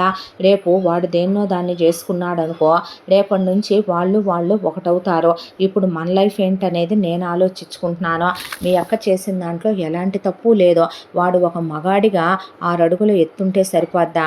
మగాడు మొగుడెప్పుడవుతాడో? ఆడది అలిసిపోయేంత సుఖపెట్టినప్పుడు. ఆడవాళ్ళందరూ సెన్సిటివ్గానే పువ్వుల్లా ఉండరే? ఇప్పుడు నువ్వున్నావో, నీలాంటి దిక్కుమాలిన దానికి మీ అమ్మమ్మ పెంపకంలో పెరిగినందుకు ఒక మగాడు ఒకసారి కలిసినా చాలు అనుకొని తృప్తిపడే జీవితం నీదే. ఇప్పుడు నేనున్నాను. మీ నాన్న ఈ వయసులో కూడా రోజుకు 5-6 సార్లు కలవందే నాకు నిజంగానే కాపురం చేసినట్టు అనిపించదు. మీ అక్క వయసులో ఉంది, దాన్ని ఫస్ట్ నుంచి పాష్గా పెంచాం, దానికి ఫ్రెండ్ సర్కిల్ ఎక్కువ, ప్రపంచాన్ని చూస్తూ పెరిగింది, అడిచేతిలో ఫోన్లు ఉంటున్నాయి, ప్రపంచం తెలుస్తుంది, ఎన్నో రకాల కైపెక్కిచ్చే వీడియోలు వస్తున్నాయి, ఆడవాళ్ళకు కూడా కోరికలు పెరిగినాయి. అవన్నీ తీర్చలేనప్పుడు ఇంకా మగాడెందుకు? ఎందుకో బయట ఎన్నో ట్యాబ్లెట్లు కూడా దొరికినాయి. వీడు డాక్టర్ దగ్గర చూపించుకొనైనా దాన్ని తృప్తిపరిచుంటే ఈరోజు పరిస్థితి ఇక్కడ దాకా వచ్చేది కాదు. వెధవ దరిద్రం, మూసుకొని పడుకో నువ్వు. అదే తప్పు చేయలేదులే, ఇంకా నయం ఇన్నేళ్లన్నా ఉంది వీడితో, లేకుండా ఎప్పుడో పోలేదో. డబ్బులు ఎత్తుకెళ్ళేదేముందే, ఎన్నాళ్లుగా వీడికి సుఖం పంచలేదా, వీడి చేత చేయించుకోలేదా? మీ అక్క చూడటానికి ఎంత బాగుంటుందే, నువ్వంటే యావరేజ్గా మీ అమ్మమ్మలా చామన్సాయిగా ఉంటావు కానీ పచ్చని రంగు. అలాంటి వాళ్ళతో ఒక మగాడు చెయ్యేసి సుఖపడాలంటే గంటకి ఎంత తీసుకుంటారు బయట? ఆ లెక్కన మీ అక్క ఇన్నేళ్లు వీడిని సుఖపెట్టిందే, పైగా వీడితో కడుపు తెచ్చుకొని పిల్లాన్ని మోసి నెప్పులు పడి కనివ్వలేదు. అదే సరుగేటి మదరికి ఎంత ఇస్తారు ఫారెన్లో అయితే? అంతా లెక్క చూసుకుంటే అది తీసుకెళ్ళిందేమీ ఎక్కువ కాదులే కానీ మూసుకొని పడుకో అనే పాటికే బిత్తరపోయి రేణు అలా ఒక్కసారిగా నిలువుగుడ్లేసుకొని కూర్చుండిపోయింది. రేణు అలా ఆలోచిస్తూ పడుకుంది. నిద్ర పట్టలేదు. జ్ఞాపకాలు అమ్మమ్మ దగ్గరికి వెళ్ళి ఆగాయే. అమ్మమ్మ తన్ని 3 ఏళ్ల వయసులో తీసుకెళ్ళి అమ్మమ్మ దగ్గర పెట్టుకొని పెంచడం మొదలుపెట్టింది. ఆ తర్వాత తనకి కాస్త వయసు వచ్చిన తర్వాత అమ్మమ్మ ఒళ్ళో పడుకోబెట్టుకొని, అమ్మ రేణు, నీకు నేను కొన్ని విషయాలు చెప్పాలి, చెప్పకపోతే నేను జీవితంలో చేసిన పెద్ద తప్పు, మహాపాపం మీ అమ్మని కనటమేనమ్మా. మీ మామయ్యలు, మీ పెద్దమ్మ, మీ పిన్ని కూడా లేనంత విచ్చలవిడితనంగా, బజార్ ఆడవాళ్ల కన్నా హీనంగా మీ అమ్మ మా కడుపుని చెడపుట్టిందే. తాతయ్య గారు పరువు ప్రతిష్టలకే పెద్దపీట వేసే మనిషి. మనకంటూ మంచి పేరుంది ఊళ్ళో, మనకేమీ ఆస్తిపాస్తులకి లోటు లేదమ్మా. దాంతో మా పిల్లల్ని మేము చాలా పద్ధతిగా, క్రమశిక్షణగా పెంచుకొచ్చామని ఆనందపడుతూ ఉండేవాళ్ళం. కొడుకులుగా మీ మామయ్యలు చదువుకున్నారు, గవర్నమెంట్ ఉద్యోగాలు వచ్చాయి, బంగారం లాంటి మీ అత్తయ్యలు దొరికారు, పెళ్ళిళ్ళు చేసుకొని వాళ్ళకు ఉద్యోగాలు వచ్చిన దగ్గర కాపురం పెట్టుకొని పిల్లా పాపలతో పచ్చగున్నారు. మీ పెద్దమ్మ నిప్పులా ఉంది, బ్రహ్మాండమైన సంబంధం వచ్చింది, పెళ్లి చేసుకొని వెళ్ళిపోయి భర్తతో ఆనందంగా ఉంది. మీ పిన్ని వాళ్ళిద్దరూ చదువుకుంటున్నారు. మీ అమ్మ వయసుకు వచ్చిన రోజు నుంచే హద్దు మీరిన కోరికలు, నవల్స్ చదవటం, గదిలోకి నవళ్ళు ఎత్తుకెళ్ళి తన్నే ఆ నవల్స్లో హీరోయిన్గా ఊహించుకోవటం, కామసూత్రాల పుస్తకాలు ఎత్తుకెళ్ళటం, అసభ్యంగా ప్రవర్తించడం, మగాళ్లతో ఎక్కువ కైపెక్కిచ్చేలా ఉండటం. మీ అమ్మ వస్త్రధారణ, మీ అమ్మ మేకప్లో ఏవీ కరెక్ట్గా ఉండేవి కాదో. స్కూల్కి సరిగ్గా వెళ్ళకపోవటం, అప్పుడే తన వయసుకు మించిన మగాళ్లతో ఓవర్ క్లోజ్గా ఉండటం. పెద్ద మనిషి అయిన దగ్గర నుంచి మీ అమ్మకే, పైటేసిన దగ్గర నుంచి, వయసుకు వచ్చిన దగ్గర నుంచి మీ అమ్మ ఆపటం చాలా కష్టమైపోయింది. అంతా దాంట్లో తాతగారితో భయపడి ఆయన ఎక్కడ నరికేస్తాడోనని కాస్త కంట్రోల్లో ఉందా. మీ అమ్మకు 16 ఏళ్ల వయసు వచ్చేపాటికి మీ అమ్మ మెల్లమెల్లగా దూరాలు వెళ్ళేలాగా మీ అమ్మ మనసు పరిపరి విధాలు వెళ్ళటం మొదలుపెట్టింది. దాంతో మీ అమ్మనే ఇక్కడ చదువు మీద కూడా మీ అమ్మకు చదువు అవ్వలేదో, ఇంట్రెస్టు లేదో. ఇక మీ అమ్మను చూసి రేపొద్దున ఇంకా వెనకున్న 2 పిన్నులు ఎలా తయారవుతారనే దాంతో ఇంట్లోనే పెట్టేశాను. ఎక్కడ బయటికి వెళ్తే ఎవరితో కాలు జారి ఏ కడుపు తెచ్చుకుంటే మీ తాతగారు గుండెకి చచ్చిపోతాడోనని పెళ్లి సంబంధాలు చూసి పెళ్లి చేసేద్దామండి అంటే, అదేంటి పెద్దమ్మాయిని డిగ్రీ చదివించి రెండో దాన్ని 10th ఆపేయటం ఏంటి అని ఆయన అడిగారు. ఆయనకి చెప్పుకోలేను, నా కూతురు గాలి రకంగా తిరుగుబోతులా తయారయ్యేలా ఉంది అనే. దాంతోనే, అదేమి లేదండి, నాకు కాస్త ఒంట్లో బాగోటం లేదు, ఆడపిల్లలకి త్వరగా పెళ్ళిళ్ళు చేస్తే పురుళ్ళు పోసేసి పిల్లల్ని పెంచిస్తే కాస్త బాధ్యత అయిపోద్దని అని చెప్పేసరికి ఆయనకి అప్పుడే కాస్త ఆరోగ్యం దెబ్బతింటంతో, సరే చేసేద్దాంలే, నువ్వన్న మాట ఎందుకు కాదనాలి అని సంబంధాలు వెతకటం మొదలు పెడితే మీ నాన్న సంబంధం దొరికిందమ్మా. మీ నాన్న ఏమీ లేనింట్లో పుట్టలేదో, చూడటానికి మీ నాన్న బాగుంటాడు, మీ అమ్మ బాగుంటుంది. పెళ్లి చూపుల్లో ఒకళ్ళకొకళ్ళు నచ్చారు. మీ నానమ్మ తాతయ్య చాలా మంచివాళ్ళు, మీ పెదనాన్నలు పెద్దమ్మలు, మీ అత్తలు, మీ కుటుంబం కూడా చాలా మంచిదే, పద్ధతి గల వాళ్ళు, మంచి కులం, ఇంటి పేరు అన్నీ ఉన్నాయి. దాంతోనే ఇరుపక్షాలు ఒప్పుకొని పెళ్లి జరిపించాము. నాకు ఆ తర్వాత మీ పిన్నమ్మలకి వెంటనే మంచి సంబంధాలు వచ్చి పెళ్లి చేసి బాధ్యతలు తీరిపోయినాయి. ఆ తరువాత ఒకవైపున మీ నానమ్మ వాళ్ళకి అప్పటికే మీ నాన్నతోనే వాళ్ళ బాధ్యత తీరిపోయింది. వాళ్ళది ఎంతో మంచి కుటుంబం, మన కుటుంబం లాగానే. మీ నాన్న చిన్నప్పటి నుంచి ఇక్కడ మీ అమ్మ ఎలా అతివాదాలతో పెరిగిందో మీ నాన్న అలాగే పెరిగాడు. మీ నాన్నకి విచ్చలవిడిగా అమ్మాయిలు పిచ్చి, శారీరక కోరికలు, వాంఛలు ఎక్కువ. దాంతో మీ నాన్న చదువు మీద కాన్సన్ట్రేషన్ చేయకపోయినా మీ తాత డిగ్రీ వరకు మీ నాన్న బాధి పారేసి చదివిచ్చి వాళ్ళ కాళ్ళు గడ్డాలు పట్టుకొని డబ్బులు పెట్టి గవర్నమెంట్ ఉద్యోగం ఏం పెంచాడు. మీ అమ్మ వెళ్ళాక మీ నాన్న మిగతాయి మానేస్తాడులే, మీ నాన్నకి తాగుడు అలవాటు ఉందే, సిగరెట్ల అలవాటు ఉందే, పేకాటలు ఆడతాడు, గ్యాంబ్లింగులకు వెళ్తాడు, గుర్రపందాలు ఆడతాడు. మీ తాతయ్య రూపాయి చిక్కనిచ్చేవాడు కాదమ్మా, అంతా దాంట్లో అప్పులు చేస్తే అప్పులు ఇచ్చిన వాళ్ళని కూడా కొట్టేవాడు మీ తాత. దాంతో పద్ధతిగానే ఉంది. మీ అమ్మ వెళ్ళేంత వరకు మీ నాన్న బ్రతుకు. మీ అమ్మ వెళ్ళిన తర్వాత మీ అమ్మ మీ నాన్ననేదో ఒరగబెట్టుద్ది, మీ నాన్నకు బాధ్యతలు నేర్పిస్తుంది అనుకుంటే మీ నాన్ననే కంప్లీట్గా నువ్వు వేశ్యలతో తిరిగితే నేను విటుల్ని పిలిపించుకోవాల్సి వస్తుంది. నాకు కావలసిన సుఖాన్ని నువ్వివ్వు, నీకు కావలసిన సుఖాన్ని నేను ఇస్తాను, ఇద్దరం కలిసే తాగుదాం, కలిసే క్లబ్బులకు వెళదాం, పబ్బులకు వెళదాం, ఇద్దరం కలిసే ట్రిప్పులకు వెళదాం, ఇద్దరం కలిసే పేకాట్లకు వెళ్దాం, గుర్రపు పందాలకు వెళదామని మీ నాన్ననే ఇంకా పనికిమాల వెధవల ఈ పనికిమాలిందెళ్ళి ఇంకా దిగజార్చేసిందే. ఇద్దరూ బికినీలు వేసుకోవటం, బీచ్లకు వెళ్ళటం, బరితెగిచ్చిపోయి తిరగటం, పడకటింటి కాపురం చేయటం, హద్దులు లేకుండా ప్రవర్తించడంతో తట్టుకోలేని మీ నానమ్మ తాతయ్య ఏంటిదని ప్రశ్నించేసరికి మీ నానమ్మ తాతయ్యకి ఎదురు తిరిగిపోయి పెద్ద గొడవ పెట్టుకొని పంచాయతీ పెట్టి వీధులకు ఎక్కుతాం, రోడ్డుకి ఎక్కుతాం, మీ తాతయ్య పరువు తీస్తాం అని నాన్న రచ్చా చేసి మీ నాన్నకు ఆస్తిలో రావాల్సిన వాటా పెట్టించేసుకొని బంగారం లాంటి గవర్నమెంట్ ఉద్యోగాన్ని కాలదన్నుకొని సంసారం అందరితో తెగదెంపులు చేసుకొని సిటీకి మార్చేసింది మీ అమ్మ. ఆ తర్వాత పుట్టింటికి వచ్చి నా మీద పడే నాతో నానా యాగి నానా గొడవ చేసి రావాల్సిన వాటా ఇక్కడి నుంచి అమ్మేసుకొని తీసుకొని వెళ్ళిపోయింది మీ అమ్మ. ఆ తర్వాత మీ తాతగారు చనిపోయారు, మీ అమ్మ ఇలా విచ్చలవిడిగా తయారైపోయిందని మీ నానమ్మ తాతయ్య పోయారు. ఆ తర్వాత మీ అమ్మ నాన్న హద్దులు లేకుండా తయారయ్యారు. మీ అక్క పుట్టిందే, ఆడపిల్లని రేపొద్దున వీళ్ళిద్దరూ కలిసి ఏ గాలికి పెంచుతారో, గాలితనంగా తయారు చేస్తారో అనే దాంతో నిజానికి నేను మీ అత్తయ్యలు కానీ నిజం చెప్పాలంటే పిన్నులు కానీ పెద్దమ్మలు కానీ నన్ను వాళ్ళ పిల్లల్ని తీసుకొని పెంచమనాల్సిన అవసరం వాళ్ళకి లేదు, పెంచాల్సిన అవసరం నాకు లేదు. కానీ మీ అమ్మ వాళ్ళ పెంపకంలో దీన్ని పెంచి నేను తప్పు చేశాను, రేపొద్దున ఎక్కడ తప్పుడు పెంపకం పెంచుద్దోనని పెద్ద కూతురు నిమ్మంటే మీ అమ్మ ఇవ్వనందే, మీ అక్క రానందే. ఆ తర్వాత కొన్నాళ్ళకి నువ్వు పుట్టావు, నువ్వు పుట్టిన తర్వాత ఇక నిన్ను మాత్రం నేను తీసుకెళ్లాల్సిందేనని చెప్పి చిన్న పిల్లనే నేను చంకలో వేసుకొని తెచ్చేసుకున్నానమ్మా. ఆ తర్వాత నుంచి నీ చదువు బాధ్యతలు మంచి చెడు మొత్తం నేనే చూసుకొచ్చుకుంటూ నిన్ను నేనే పెంచుతున్నాను. మీ అక్క మీ అమ్మ నాన్నల్లాగానే విచ్చలవిడితనంగా పెద్దవాళ్ళంటే గౌరవం లేకుండా ఇప్పటికైతే ఎదురు సమాధానాలు చెప్తూ పచ్చి గాలితనంగా పెరుగుతోంది. ఇక నీ తమ్ముళ్ళు హద్దు విడిచిపోయిన పెంపకం మీ అమ్మా నాన్నల్లాగానే పెరుగుతున్నారు. రేపొద్దున పరిస్థితులు ఎలా ఉంటాయో అని నాకు దిగులు భయం కూడా వేస్తుంది. నువ్వు వాళ్ళలా తయారవ్వకూడదు, చదువుకోవాలి, ప్రయోజకురాలు అవ్వాలి, ఆడపిల్ల సంసారపక్షంగా ఉండాలమ్మా, ఉత్తముల్లాగా ఉండాలి. నువ్వు అనుకోవచ్చు సీతే మహాపతివ్రత ఏ మండోదరి కాదా అని. నిజమేనమ్మా, సీతాదేవి పతివ్రతే, కానీ ఆ సీతకి అంత గొప్ప స్థానం రాముడు వచ్చిన తర్వాతే వచ్చిందని మర్చిపోకూడదు. ఇక మండోదరి గొప్ప పతివ్రతే, కానీ రావణాసురుడు లాంటి నీచుడు పక్కన ఉన్నప్పుడు మండోదరికి ఏ గుర్తింపు ఉండదు.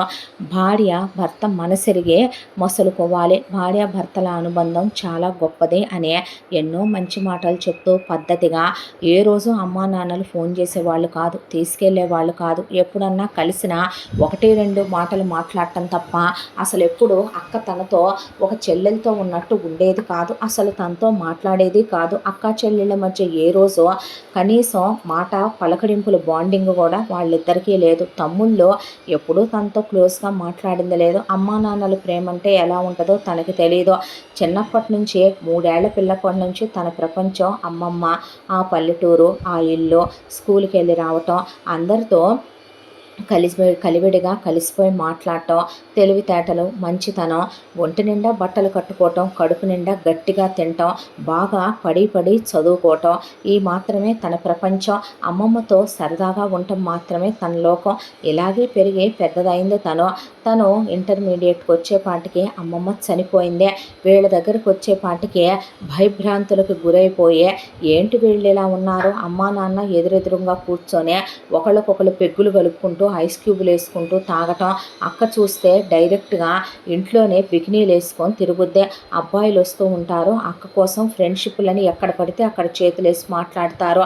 తమ్ముళ్ళు ఈ వయసుకే అమ్మాయిలని, గర్ల్ ఫ్రెండ్స్ అని, ఫోన్లని విచ్చలవిడిగా గాలి తిరుగుతారు. ఆ కొంపలో ఉండలేకపోయాను. చదువుకోవటానికి వెళ్ళిపోయాను. ఉద్యోగం తెచ్చుకొని దూరంగా వెళ్ళిపోవాలనుకున్నాను. కాలేజీకి వెళితే చాలామంది అబ్బాయిలు ప్రపోజ్ చేశారు. కానీ భయమేసిందే. వాళ్ళు మాత్రమే కాదు కదా, జీవితం అంటే వాళ్ళకు ఒక కుటుంబం ఉంటదే. మా అమ్మా నాన్నలు ఇలాంటి వాళ్ళని, నాన్న పని పాట చేయడని, అమ్మా నాన్న విచ్చలవిడి రకాలని, నా తోడబుట్టిన వాళ్ళు సరిగ్గా లేరని, ఒక సంస్కారం, విలువలు, పద్ధతి, పాడు లేని కుటుంబం అని తెలిస్తే వాళ్ళు నన్ను కోడలుగా చేసుకున్నాక నా గురించి ఏమనుకుంటారో, అసలు నన్ను ఎన్ని రకాలైన టార్చర్లు పెడతారో, రేపు నా వైవాహిక జీవితం ఎలా ఉండబోతుందనే భయంతో ఏ అబ్బాయి లవ్ని ఓకే చేయలేదు. అలా పడి పడి చదువుకుంటూనే బావగారు హాస్టల్ ఫీజు కట్టడంతో నేను చాలా బాగా చదువుతాను కాబట్టి కాలేజ్ ఫీజు లేకుండా చదువు కంప్లీట్ అయిపోయి ఉద్యోగం వచ్చిందని బావగారి కృతజ్ఞతలు తెలుపుదామని వచ్చేసరికి ఇంత విషయం తెలిసిందే. చిచ్చి, ఇలాంటి నీచమైన వాళ్ళకే పుట్టి ఇంత నీచురాల్లా తయారై దేవుళ్ళలాంటి భర్తను అర్థం చేసుకోకుండా భగవంతుడు ఇచ్చిన జీవితాన్ని కాలుదన్నుకొని పసివాడిని దిక్కులేని వాడిని చేసి వెళ్ళే బావని నలుగురితో మాటలు అనిపిస్తున్న దాన్నే ఆడదనే అంటారా అని బాధేసిందే. తర్వాత బాబు గుక్క పెట్టి ఏడుస్తుంటే బాబుని దగ్గరికి తీసుకుందే. బాబుని వాడికి పాలు పట్టే అలా ఒళ్ళో వేసుకుందే. ఈలోపు అలా 4 రోజుల కాలం గడిచిపోయింది. ఇంట్లో తను తిరగటం, బాబుని దగ్గరికి తీసుకోవటం, బాబుని ఒళ్ళో వేసుకోవటం చూసిన బామ్మ తన వైపే చూస్తూ అమ్మ లోపలికి రా అని పిలిచింది. ఏంటి బామ్మ అని అడిగితే, మీ అక్క చేసిన పని కరెక్ట్ అంటావా తప్పంటావే అని అడిగితే, కరెక్ట్ అని ఎలా అంటాను బామ్మ, అక్కతో నాకు ఎలాంటి బాండింగు లేదు. చిన్నప్పటి నుంచి నన్ను అమ్మమ్మే పెంచింది. కానీ దేవుడు లాంటి వాడు బావ. పసివాడిని వదిలేసి బావకి ద్రోహం తలపెట్టి వెళ్ళిన ఆడదాన్నే, అది నా అక్కే అయినా సరే అది చేసిన పని కరెక్ట్ అని ఎలా అనగలను? మరి బాబు సంగతి ఏమనుకుంటున్నావమ్మా? బామ్మ, జరిగిపోయిన విషయాన్ని వదిలేయండి. అదే విడాకుల మీద సంతకం పెట్టింది కదా. బావ దేవుడు లాంటి వాడు. ఏ ఆడది బావను కాదనుకుంటుంది బామ్మ. విడాకులు ఇప్పించేసి చాలా మంచి అమ్మాయిని చూసే బావకిచ్చి పెళ్లి చేయండి. బావ జీవితంలో ఏమనుభవించాడనే 30 ఏళ్ల వయసు కూడా లేదు బావకే. జీవితాంతం ఎందుకు ఏదో తప్పు చేసినట్టు బ్రతకాలి? ఆడదయ్యి అదే అంతా సిగ్గు విడిచి వెళ్ళిపోయినప్పుడు బాబుకి తల్లి అవసరం ఎంతైనా ఉందే. బావకి భార్య కావాలి బామ్మ. ఇలాంటి సమయంలో బావని నార్మల్ చేసుకునే అమ్మాయికి ఇచ్చి చెయ్యి బామ్మ. లేదంటే అమ్మ అని తెలిసే టైంకి బాబు పక్కన అమ్మ లేకపోతే 10 మంది 10 రకాలుగా అనుకుంటే రేపు బాబు మనసు ఎలా తయారవుద్దో, వాడు ఎలా పెరుగుతాడో ఆలోచిస్తున్నావా అన్న తర్వాత, నిజమేనమ్మా, నేనే పెద్ద తప్పు చేసేసానే అంటే ఏంటి బామ్మ అనేసరికి, ఒక మాట అడుగుతాను చెప్తావా నాకు అంటే, చెప్పు బామ్మ. రేపు నేను వేరే వాళ్ళకి ఇచ్చి పెళ్లి చేసినా ఆ వచ్చేవాళ్ళు వాడికి భార్య అవుతారు. ఈ ఆస్తి మీద వాళ్ళకి ఆశ పెరగదని ఏంటి? రేపొద్దున మీ అక్క ఇలా చేసెళ్ళిందంటే మీ బావని చులకనగా చూడరని ఏంటి? చూడమ్మా, మీ తాతయ్య చనిపోయాడు. నా కొడుకు దేవుళ్ళంటోడు. నా కోడలు పోయిన తర్వాత దాని జ్ఞాపకాలతో బ్రతుకుతో అలా యోగీశ్వరుల్లా మునీశ్వరుల్లా తయారైపోయాడే తప్ప నా కొడుక్కే, నా మనవడికి, నా భర్తకి తప్పుడు పనులంటే ఏంటో తెలియదు. ఎంత ఆస్తుందే. రేపొద్దున వచ్చేదే పిల్లాడికి తల్లి అవ్వగలుగుద్దా? వాడమ్మ లేచిపోయిందంటే, పాలేరుగాడితో కులికిందంటే వాడు నా మనవడికే పుట్టాడని అది ఒప్పుకుంటుందా బామ్మ అనేసరికి, అందుకే నిన్నొక వారం అడుగుతున్నాను, నాకు మాటిస్తావా అమ్మ అంటే, చెప్పు బామ్మ. నువ్వు మీ బావని పెళ్లి చేసుకోవచ్చు కదే అంటే, బామ్మ ఏమ్మా చేసుకోనంటావా? అది కాదు బామ్మ, బావ ఏమంటాడో అంటే, బావని నేను ఒప్పిస్తాను, నేను మాట్లాడతాను, నువ్వు మాత్రం మీ అక్కలా చెయ్యకే. నేను అలాంటి దాన్ని కాదు బామ్మ, తెలుసమ్మా. మీ అమ్మమ్మ నేను చుట్టాలో, అదే కాక స్నేహితులం కూడాను. మీ అమ్మమ్మ ఎంత మంచిదో, ఎంత పద్ధతి గల మనిషో, మీ అమ్మ పద్ధతి గలది కాదని నిన్ను మీ అమ్మమ్మ చిన్నప్పుడే తీసుకొచ్చి పెంచిందని తెలుసు. అసలు అదేదో నిన్నే ముందు మీ బావకిచ్చి చేసినా పోయేదే. నువ్వు కాస్త చామన సాయిగా మీ అమ్మమ్మలా ఉంటావులే, అది చూడటానికి ఎర్రగా బుర్రగా ఉందనే నా కళ్ళకి పొయ్యే కాలం వచ్చి, నేను పైగా వయసులో నువ్వు చిన్నదానివి, అది పెద్దదనే దాంతో దాన్ని వాడికిచ్చి చేసి వాడి గొంతు కోసి ఇవాళ ఆ పిల్లాడిని అలా చేశాను. నువ్వు వాడిని సొంత అమ్మలా చూసుకుంటావే, వాడిని ఈ బాధలో నుంచి బయటికి తీసుకొస్తావా అమ్మా అంటే, దేవుళ్ళ నీలాంటి బావని ఎవరు కాదనుకుంటారు బామ్మ అంటే, ఆ మాట చాలమ్మా, నా గుండె ఆనందంతో నిండిపోయిందే. బాబు కోసం చేసుకుంటున్నానని చెప్పను బామ్మ. బావలాంటి దేవుళ్ళలాంటి భర్తని ఏ ఆడపిల్ల కాదనుకుంటదే. ఒక విషయం చెప్పనా బామ్మ, కాలేజీలో చాలామంది అబ్బాయిలు ప్రేమిస్తున్నామని చెప్పినా మా అమ్మ గురించే నీకు తెలియంది కాదు. విపరీత ధోరణి మనుషులు. ఇలాంటి వాళ్ళు మా కుటుంబం అని తెలిస్తే రేపు వెళ్ళే అత్తారింట్లో వాళ్ళు నన్ను ఎలా చులకన చేస్తారనే దాంతో పెళ్ళంటేనే భయంగా ఉంది నాకు. అలాంటిది నువ్వు అన్నీ తెలిసి కూడా, ఇంత జరిగాక కూడా నన్ను బావని చేసుకోమని అడుగుతున్నావంటే అది నా అదృష్టం అనుకుంటాను. బాబుని నా సొంత బిడ్డలా పెంచుకుంటాను బామ్మ అన్న తర్వాత వెళ్ళి ఆవిడ భాస్కర్తో మాట్లాడింది. వద్దు బామ్మ, నాకు ఇష్టం లేదన్నాడు. ఎందుకనయ్యా అంటే, డిగ్రీ చదివిన రమ్యకే నేను నచ్చలేదు, నేను తృప్తిపరచలేకపోయానని వదిలేసి వెళ్ళిపోయింది. రేణు బీటెక్ చదువుకుందే, తనకి నేను ఎలా కరెక్టు, ఇంకోసారి నా గుండెకి ఏదన్నా గాయం అయితే నేను తీసుకోవటానికి సిద్ధంగా లేను అన్న తర్వాత, బామ్మ నేను మాట్లాడొచ్చా బావతో అంటే, మాట్లాడమ్మా అన్న తర్వాత, రావణాసురుడు విభీషణుడు ఒకే తల్లికి పుట్టారు, అలా అని విభీషణుడు రావణాసురుడు లాంటి వాడేనా అని అడిగితే భాస్కర్ మాట్లాడలేదు. చూడండి, మీరు నన్ను వివాహం చేసుకోకపోవటం మీ ఇష్టం, మిమ్మల్ని నేను కాదన్ను. చేసుకుంటే నేను మిమ్మల్ని దెప్పి పొడిచే భార్యని కాదండి, నేను ఇల్లాలని, సంసారపక్షమైన ఆడదాన్నే. అది మీకే పోను పోను తెలుస్తుందే. నేను భర్త ఒక్కసారి చేయేసినా చాలని, భర్త ఎలా ఉన్నా తృప్తిపడి జీవితాన్ని నడిపేసుకుంటూ వెళ్ళే ఆడదాన్ని తప్ప, బజారు దానిలాగా పరాయి మగాళ్ళతో కులికి మొగుడితో వచ్చి మళ్ళీ కాపురం చేసే, మొగుడిచ్చే సుఖం చాలట్లేదని సంసారం వీధిని పెట్టుకొని వెళ్ళే ఇల్లాలని కాదండే. బాబుని నేను నా ప్రాణం అనుకుంటున్నాను. వాడేదో నా అక్క కొడుకని కాదు, మీరు వేరే ఆడపిల్లకి కని ఉన్నా కూడా నేను వాడిని సొంత కొడుకుగా చూసుకోగల మనసు నాకుందే. మీకు ఇష్టమైతేనే వివాహం చేసుకుందాం, మీకు నా మీద నమ్మకం ఉన్నాక, నమ్మకం వచ్చాకే మనం కలుద్దాం, ఆ తర్వాత మీ ఇష్టమండి అని చెప్పిన తర్వాత ఇంక భాస్కర్ ఏమీ మాట్లాడలేదు. వెంటనే వాళ్ళింట్లోనే చిన్నగా పందిరిలాగా వేసేసి భాస్కర్కి రేణుకి పెళ్లి జరిపించేసింది భాస్కర్ వాళ్ళ నానమ్మ.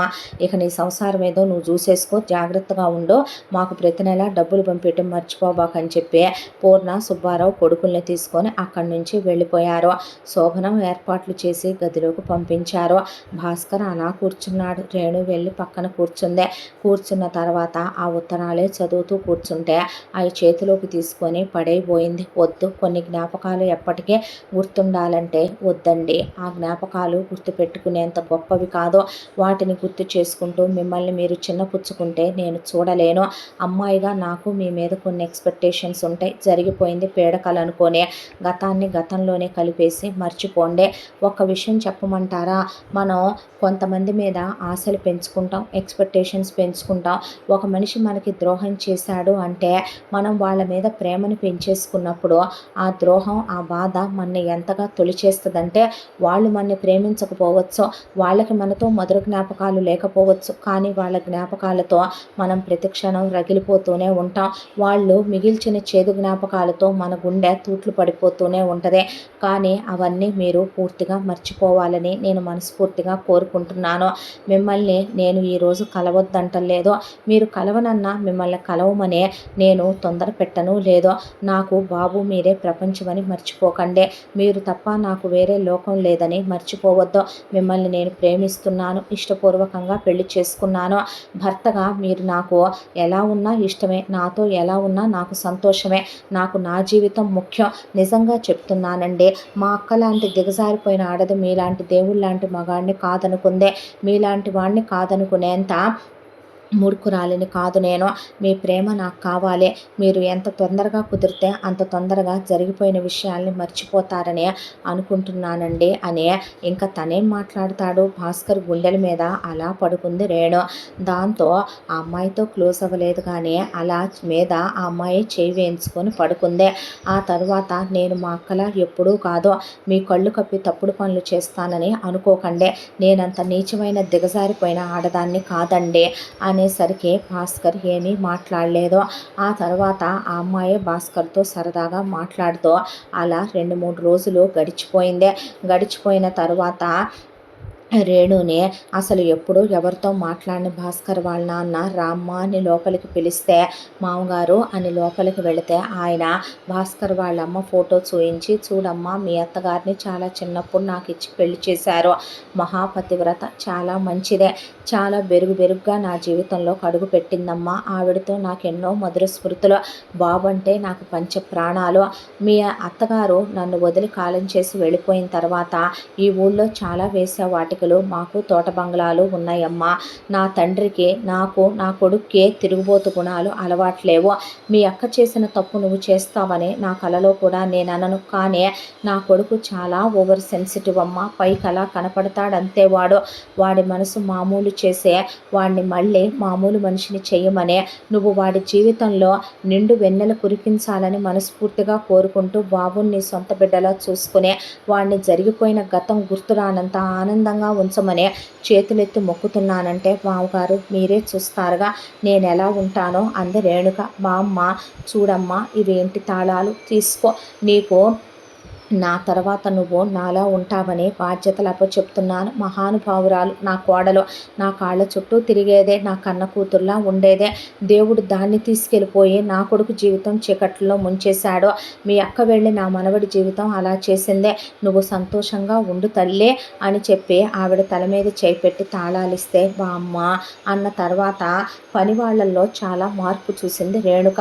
పనివాళ్ళు గుసగుసలాడుకోవటం, పద్దాక వెళ్ళిపోయిన రమ్య గురించి మాట్లాడుకోవటం, రేణుకకి రెస్పెక్ట్ ఇవ్వకుండా రేణుక నడుముల వైపు చూడటం, వెనకాలొచ్చి పనివాళ్ళు నుంచోటం, గదిలోకి రమ్మనమంటారా, ఏమైనా పనులుంటే చెప్తారా, చేయమంటారా అనేసరికి రేణుకకి బాగా తేడాగా అనిపించింది. ఒకరోజు పనివాడిని బస్తాలు అడ్డున్నాయి తీయమంటే ఏంటండి రూల్స్ పాస్ చేస్తావో, అయినా నీ అక్కకి నీ బావలో ఏం నచ్చలేదంటావు, వాడికి ఏం నచ్చిందంటావు, నీకైనా నచ్చుతున్నాడా, మీద చెయ్యేస్తున్నాడా అని పనివాడు మాట్లాడేసరికి లాగిపెట్టి రేణు కొట్టేపాటికి వెళ్ళి కింద పడ్డాడు వాడు. అప్పుడే వస్తున్న భాస్కర్ ఇదంతా వింటూ నుంచోని ఏంటిదంతా బామ్మ అనేసరికి నేను పని వాళ్ళందరినీ తీసేద్దాం అనుకుంటున్నాను భాస్కర్ అనేసరికి నీ ఇష్టం అనేసి లోపలికి వెళ్ళిపోయాడు.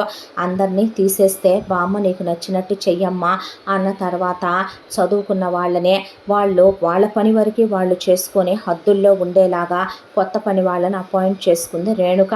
ఆ తర్వాత బామ్మ చూస్తే భూతద్దాలు పెట్టుకుంటూ కళ్ళు కనపట్టాల బామ్మని తీసుకొని సిటీ హాస్పిటల్కి తీసుకొచ్చే బామ్మకి కళ్ళ ఆపరేషను, మోకాళ్ళ ఆపరేషను, నడుము ఆపరేషను చేయించే బామ్మని పూర్తిగా కోలుకునేలాగా చూసి తీసుకొచ్చి ఇంట్లో కూర్చోబెట్టి ఇప్పుడు చూసుకో బామ్మ ఇంటి బాధ్యతలు నువ్వు అని చెప్పిన తర్వాత ఇప్పుడు బాగుందిగా నీ ఆరోగ్యం అనేసరికి ఆవిడ మనసు ఆనందంతో నిండిపోయింది. ఆవిడ గురించి తిన్నావా తినలేదా అని కూడా ఏ రోజు రమ్య అడిగి ఎరగదో, ఆవిడని అసలు పట్టించుకొని ఎరగదో.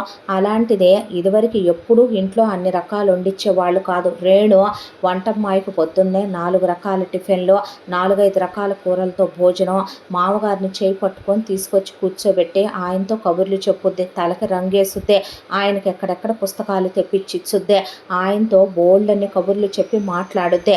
ఇక భాస్కర్కి అయితే కూర్చోబెట్టి తనే తినిపిస్తుంది. భాస్కర్కి ఈ బట్టలు వేసుకోమని బావా అని పిలిచినా కూడా వాళ్ళక్కని గుర్తు చేసినట్టుంటుందని అస్సలు పిలవదో. స్నానం చేసేటప్పుడు నేను తల తుడుస్తానుగా, నేను తల రుద్దుతానుగా, నేను ఒళ్ళు రుద్దుతానుగా అనే అతనితో కలిసిపోయి ఈ గొలుసేసుకొని వెళ్ళి భాస్కర్ అని చెప్పి గొలుసిస్తుంది. ఆ తర్వాత ఆ అబ్బాయితో చాలా క్లోజ్గా ఉంటుంది. పొలానికి అన్నం తీసుకెళ్ళుద్ది. మొగుడిని రావచ్చుగా తిందామని చెప్పి నేను తినకుండా వచ్చానని చేయి పట్టుకొని కూర్చోబెట్టి నాకు వంట రాదలే, మంది హాస్టల్ తిండేగా, చపాతీలు ముక్కలు చేసుకొని వెరైటీగా తినేవాళ్ళం అంటే భాస్కర్ మెల్లమెల్లగా మారుతున్నాడు, మామూలు అవుతున్నాడు. ఆ అమ్మాయికి నోట్లో తినిపిస్తే తినే ఆ అని రెండో ముద్దకి నోరు చాపితే ఆ అమ్మాయి బాబుతో చాలా క్లోజ్గా ఉంటుంది. స్నానం చేయించడం నేర్చుకుందే. వాడమ్మ అని పిలిస్తే ఆ అమ్మాయి గుండె పులకించిపోయిందే. మీ కాళ్ళు పట్టుకొని దండం పెట్టి మీ ముగ్గురిని నేను అడిగేది ఒక్కటే, వాడు నాకు పుట్టలేదనే, వాడమ్మ వేరు నేను వేరని వాడికి చెప్పొద్దు, వాడు నా కన్న బిడ్డగానే పెరగాలి, నేను అలాగే పెంచుకుంటాను, వాడి రేణుక మొదటి సంతానం అని చెప్పండి అని వాళ్ళందరినీ దండం పెట్టి అడిగితే వాళ్ళ కళ్ళల్లో నీళ్లు తిరిగిపోయినాయి. వాడికి నేను సవతి తల్లిగా ఉండాలనుకోవట్లేదు బామ్మ అని ప్లీజ్ భాస్కర్ అని అడిగేసిందే. ఆ అబ్బాయిని తనే దగ్గరికి వెళ్ళి కూర్చుని గుండెల మీద బాబును పడుకోబెట్టుకుంటే, నీతో ఆడుకుంటున్నాడా పిల్లాడంటే భాస్కర్కి చచ్చేంత ఇష్టం. పిల్లాడు గుండెల మీద పడుకుంటే తనొక పక్కన గుండెల మీద పడుకొని మొగుడిని కౌగిలించుకొని పడుకుంటుంటే భాస్కర్కి ఏ రోజు రమ్యతో అలా గడిపింది లేదు. నిజమైన కుటుంబం అంటే ఇదా, ప్రేమ అంటే ఇదా, ఇల్లాలు ఇలా ఉంటుందా భర్తతో అని ఆమెను దూరం పెట్టాలనుకోలేదు. అప్పటికే పెళ్ళయ్యే ఆల్మోస్ట్ ఒక 6 నెలల కాలం పైనే గడిచిపోయింది. ఆ అమ్మాయితో దూరంగా ఉండాలనుకోలేదు. ఒక రోజున ఆ అమ్మాయి నడుము మీద చెయ్యేసి దగ్గరికి తీసుకున్నాడు. ఆ అమ్మాయి ముద్దు పెట్టుకొని దగ్గరికి తీసుకుందే. ఒక మగాడు ఒక ఆడదాంతో ఇంత తృప్తిగా, ఇంత సంతోషంగా, ఇంత సెన్సిటివ్గా ఆడదాన్ని హ్యాండిల్ చేస్తూ ఇలా కూడా కాపురం చేయగలడా అన్నట్టు, నిజంగా ఒక ఆడది మగాడితో కాపురం చేస్తే ఎంత తృప్తిని అనుభవిస్తుందో అలిసిపోయి మొగుడు గుండెల మీద పడుకుండిపోయింది రేణుక. ఐ లవ్ యూ రా అన్నాడు. I love you to Bhaskar అనే ఇద్దరు చాలా క్లోజ్గా ఉంటూ ఆ తర్వాత కాశ్మీర్కి వెళ్దామా, ఆ తర్వాత సింగపూర్ వెళ్దామా, మలేషియా వెళదామా అని బాబును కూడా తీసుకెళ్తానంటే, నాకు ఇప్పుడు బాగానే ఉంది కావే, నేను పట్టుకుంటాలేమ్మా, మీరు వెళ్ళి రండి అదే మొగుడిని తీసుకొని అలా వెళ్ళొస్తూ మామగారికి కళ్ళజోడేయించి, ఆయన ఇదివరకు లేదు చాలా సంతోషంగా కోడలతో మాట్లాడుతూ అత్తగాడిది పెద్ద ఫోటో చేయించి అత్తగాడికి పోయిన తాతగాడికి ఆబ్దికాలు చేయిస్తూ అన్నదానాలు వస్త్రదానాలు చేయిస్తూ అంతా దాంట్లో ఇంట్లో కలివిడిగా తిరుగుతూ మొగుడితో చాలా రొమాంటిక్గా చాలా క్లోజ్గా ఉండి మొగుడిని చాలా దగ్గరికి తీసుకుని మొగుడితో నవ్వుతూ నవ్విస్తూ ఉంటూ అసలు పూర్తిగా వాళ్ళ ఇంట్లో రమ్య అనేది ఒకటి ఉంది అతని జీవితంలో అనే జ్ఞాపకాలని పూర్తిగా తుడిచేసి పెళ్ళై 1 సంవత్సరం అయ్యేసరికి ఫస్ట్ యానివర్సరీ నాటికి వాళ్ళ జీవితాల్లో అన్నీ రేణుయే, రేణు లేనిది వాళ్ళ ఇంట్లో ఏమీ జరగదు అనేంత స్థానం వాళ్ళ గుండెల్లో సంపాదించేసుకుంది. బాబు అమ్మ అమ్మ అంటూ వాడితో చిన్నపిల్లలా మారిపోయి ఆడుకుంటూ వాడిని ఆట పట్టిస్తూ మొగుడితో సరదాగా ఉంటూ ఆ అబ్బాయి ప్రపంచమే మారిపోయింది. సినిమాకి వెళ్ళి రావటం, మొగుడు ఏ గిఫ్ట్ తెచ్చిచ్చినా పొంగిపోవటం, ఆనందంగా ఉండటం, మొగుడి కోసం తను గిఫ్ట్లు కొనటం, ఇద్దరి జీవితం చాలా తృప్తిగా ఆనందంగా సంతోషంగా. నేను నిజంగానే చాలా పెద్ద తప్పు చేశాను కదరా నాన్న, దాన్నిచ్చి చేసి నీ కొడుక్కి ఈ పిల్లనే ఇచ్చి చేస్తే పోయేదేమో కదూ మొదటగానే అనే వాళ్ళ జీవితాల్లో నిండు పున్నములు తీసుకొచ్చేసింది రేణుక. ఒక ఆడదానికి నిజంగా వరమే, దేవుళ్ళలాంటి భాస్కర్ లాంటి భర్త దొరకటం. ఆ అబ్బాయికి అందం ఉంది, చదువు ఉంది, అణుకు ఉంది, మనిషి చాలా మెతక, చాలా మంచోడు, చాలా సరదాగా ఉంటాడు, రొమాంటిక్గా ఉంటాడు, సెన్స్ ఆఫ్ హ్యూమర్ ఉంది, ల్యాప్టాప్లు వాడతాడు, ఫోన్లు వాడతాడు, లిమిట్గా వాడతాడు, ఓవర్ ఫ్రెండ్షిప్లు చేయడు, చెడు అలవాట్లు లేవు, బోల్డంత డబ్బు ఉంది, ఆస్తిపాస్తులు ఉన్నాయి, చాలా సంతోషంగా చూసుకుంటాడు. అతని ప్రేమ అంతా సైలెంట్గా ఉంటుంది.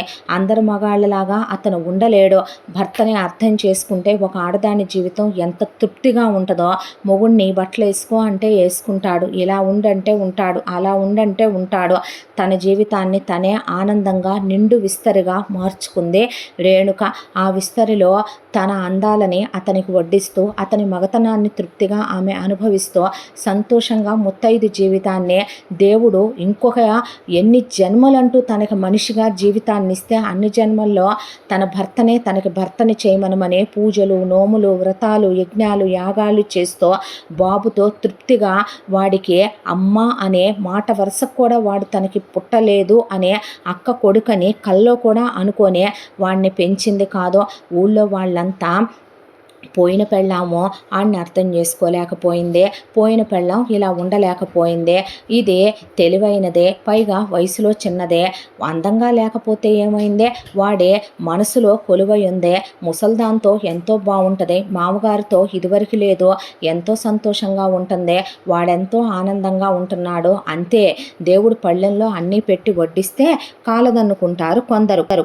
కొంతమంది ఆ ఇచ్చిన జీవితాన్ని తృప్తిగా అనుభవిస్తారని, ఏ నోటితో అబ్బాయికి మగతనం లేదో, మగాడు కాదని పెళ్ళాం పాలేరుగాడితో లేచిపోయిందని చెప్పుకున్నారో, అదే నోటితో ఇప్పుడు అబ్బాయి జీవితం సంతోషంగా ఉందని చెప్పుకుంటుంటే వాళ్ళ మనసులు కూడా ఆనందపడిపోయినాయి.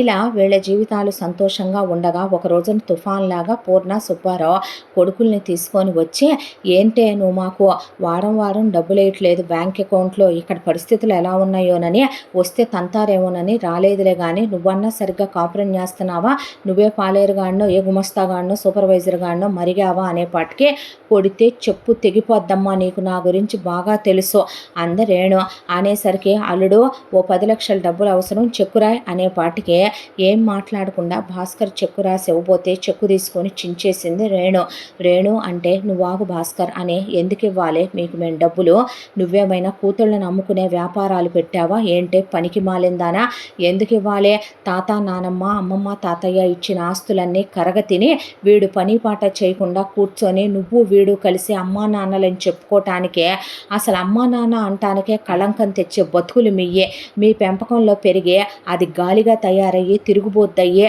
బంగారం లాంటి మొగుణ్ణే దేవుడిచ్చిన జీవితాన్ని కాలదన్నుకొని పసివాడిని దిక్కులేని వాడిని చేసి అదిపోయిందే, ఇప్పుడు ఇంకా నా మీద పడి తిందామని సిగ్గు శరం లేకుండా వచ్చావా, ఏ ముఖం పెట్టుకొని వచ్చావు, ఈ వెధవలు తిరుగుబోతు వెధవల్లా తయారయ్యే కాలేజీలో అడ్డమైన వాటి వెంబటి పడి తిరుగుతూనే ఉన్నారుగా, మేమేమైనా మీ అందరి కోసం జీవితాలు ధారపోయటానికి మాకెనకమాల మణులు మాణిక్యాలు ఉన్నాయి అనుకున్నావా, అసలు ఎందుకు పెట్టాలి, సిగ్గుండాలి, కూతుళ్ళని అమ్ముకొని తాకట్లు పెట్టుకొని పెళ్ళిళ్ళు చేసి అల్లుళ్ళ మీద పడి తినటానికి, చాలామంది బాధల్లో ఉన్న వాళ్ళని అల్లుళ్ళు ఆదుకున్నారంటే ఒక అర్థం ఉంది, మీ జల్సాలకి మీ విలాసాలకి మా మీద పడి దోచుకు తింటమేంటి, పోయిన నీ కూతురు చేయించిందిగా నీకు ఒళ్ళంతా పైనుంచి కిందకి దిగేసుకున్నావు కదే నగలు, బ్యాంకుల్లో క్యాష్ మూలుగుతోందిగా, 8 BHK వెళ్ళా కొందగా 2 గదుల్లో మీరుండి 3 పోర్షన్లు చేసి అద్దెకిచ్చుకోండి, ఒక 60,000 అద్దొచ్చుద్ది వాడుకోండి, మీ కూతురు కారు కొందగా ఊబర్లో ఓలాలో ర్యాపిడోలో పెట్టి నీ మొగుడిని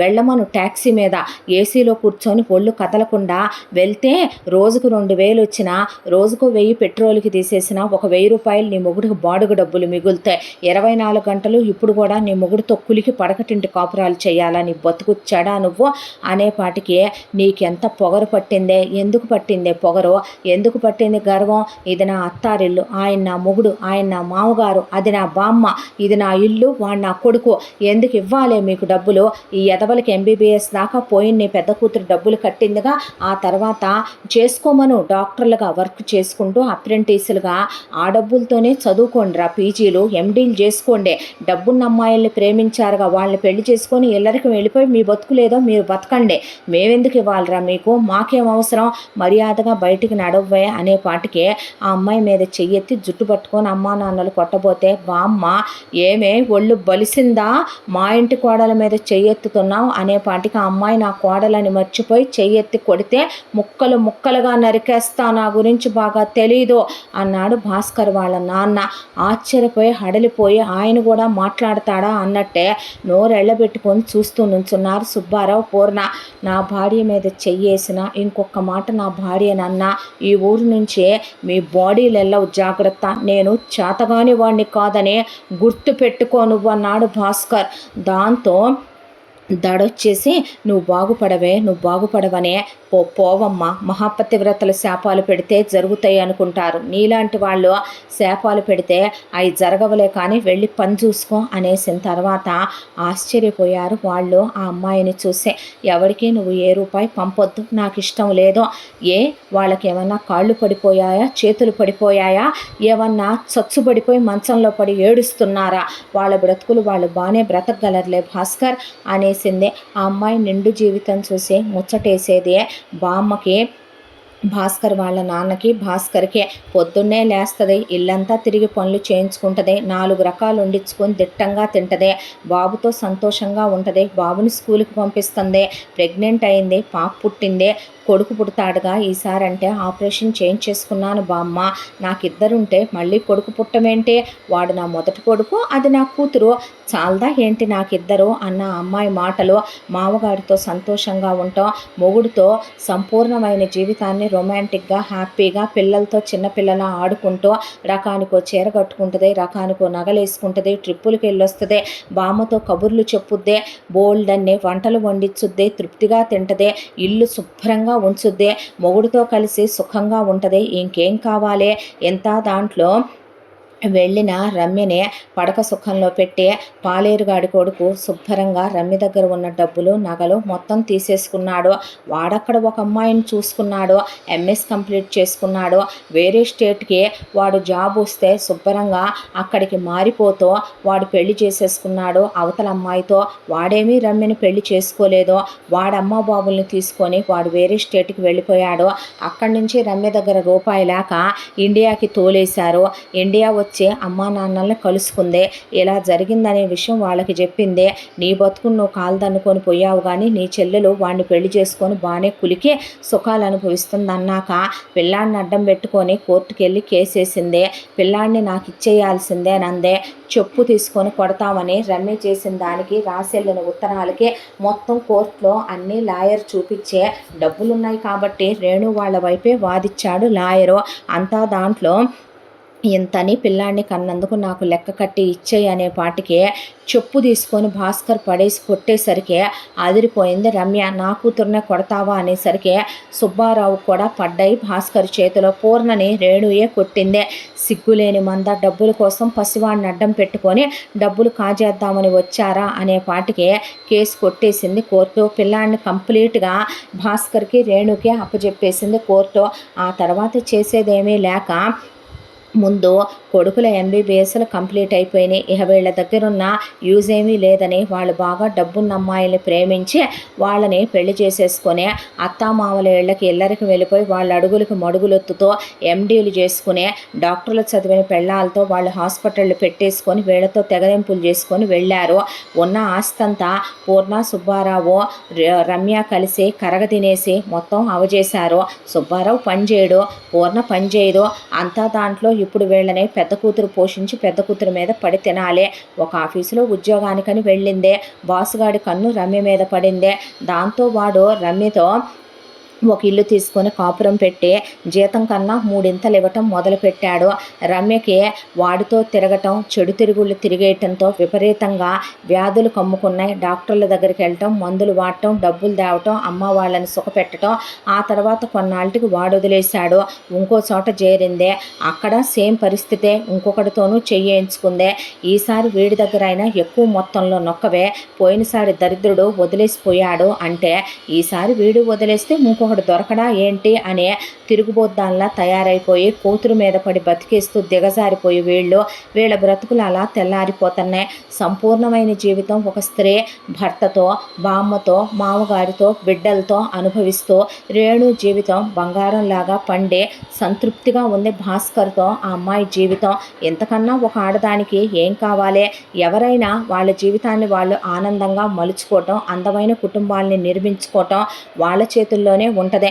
బ్రతుకుని కాలదన్నుకుంటామా, బ్రతుకుని చీకట్లమయం చేసుకుంటామా అనేదే వాళ్ళ బిహేవియర్ మీదే బేస్ అయి ఉంటుంది. చూసే వాళ్ళకి వినే వాళ్ళకి అక్క జీవితాన్ని నాశనం చేసి బావ జీవితంలోకి వెళ్ళి తెలివిగా ప్రవర్తించే బావని ఆకట్టుకునేలా చేసుకుంది వాళ్ళక్క. అమాయకురాలు రేణు తెలివైందే అనుకుంటారు. మనుషులకి శారీరక వాంఛలైనా సరే మనుషులకే ఉండేటటువంటి హద్దులనేవి, హక్కులనేవి తెలుసుకొని మెలగాలి. దిగజారిపోతే బ్రతుకులు ఇలా ఎంగిలి విస్తరాకుల్లా తెగిన గాలిపటాల్లా తయారవుతాయని మర్చిపోకూడదన్నదే ఈ కథ తెలియజేసే నీతి.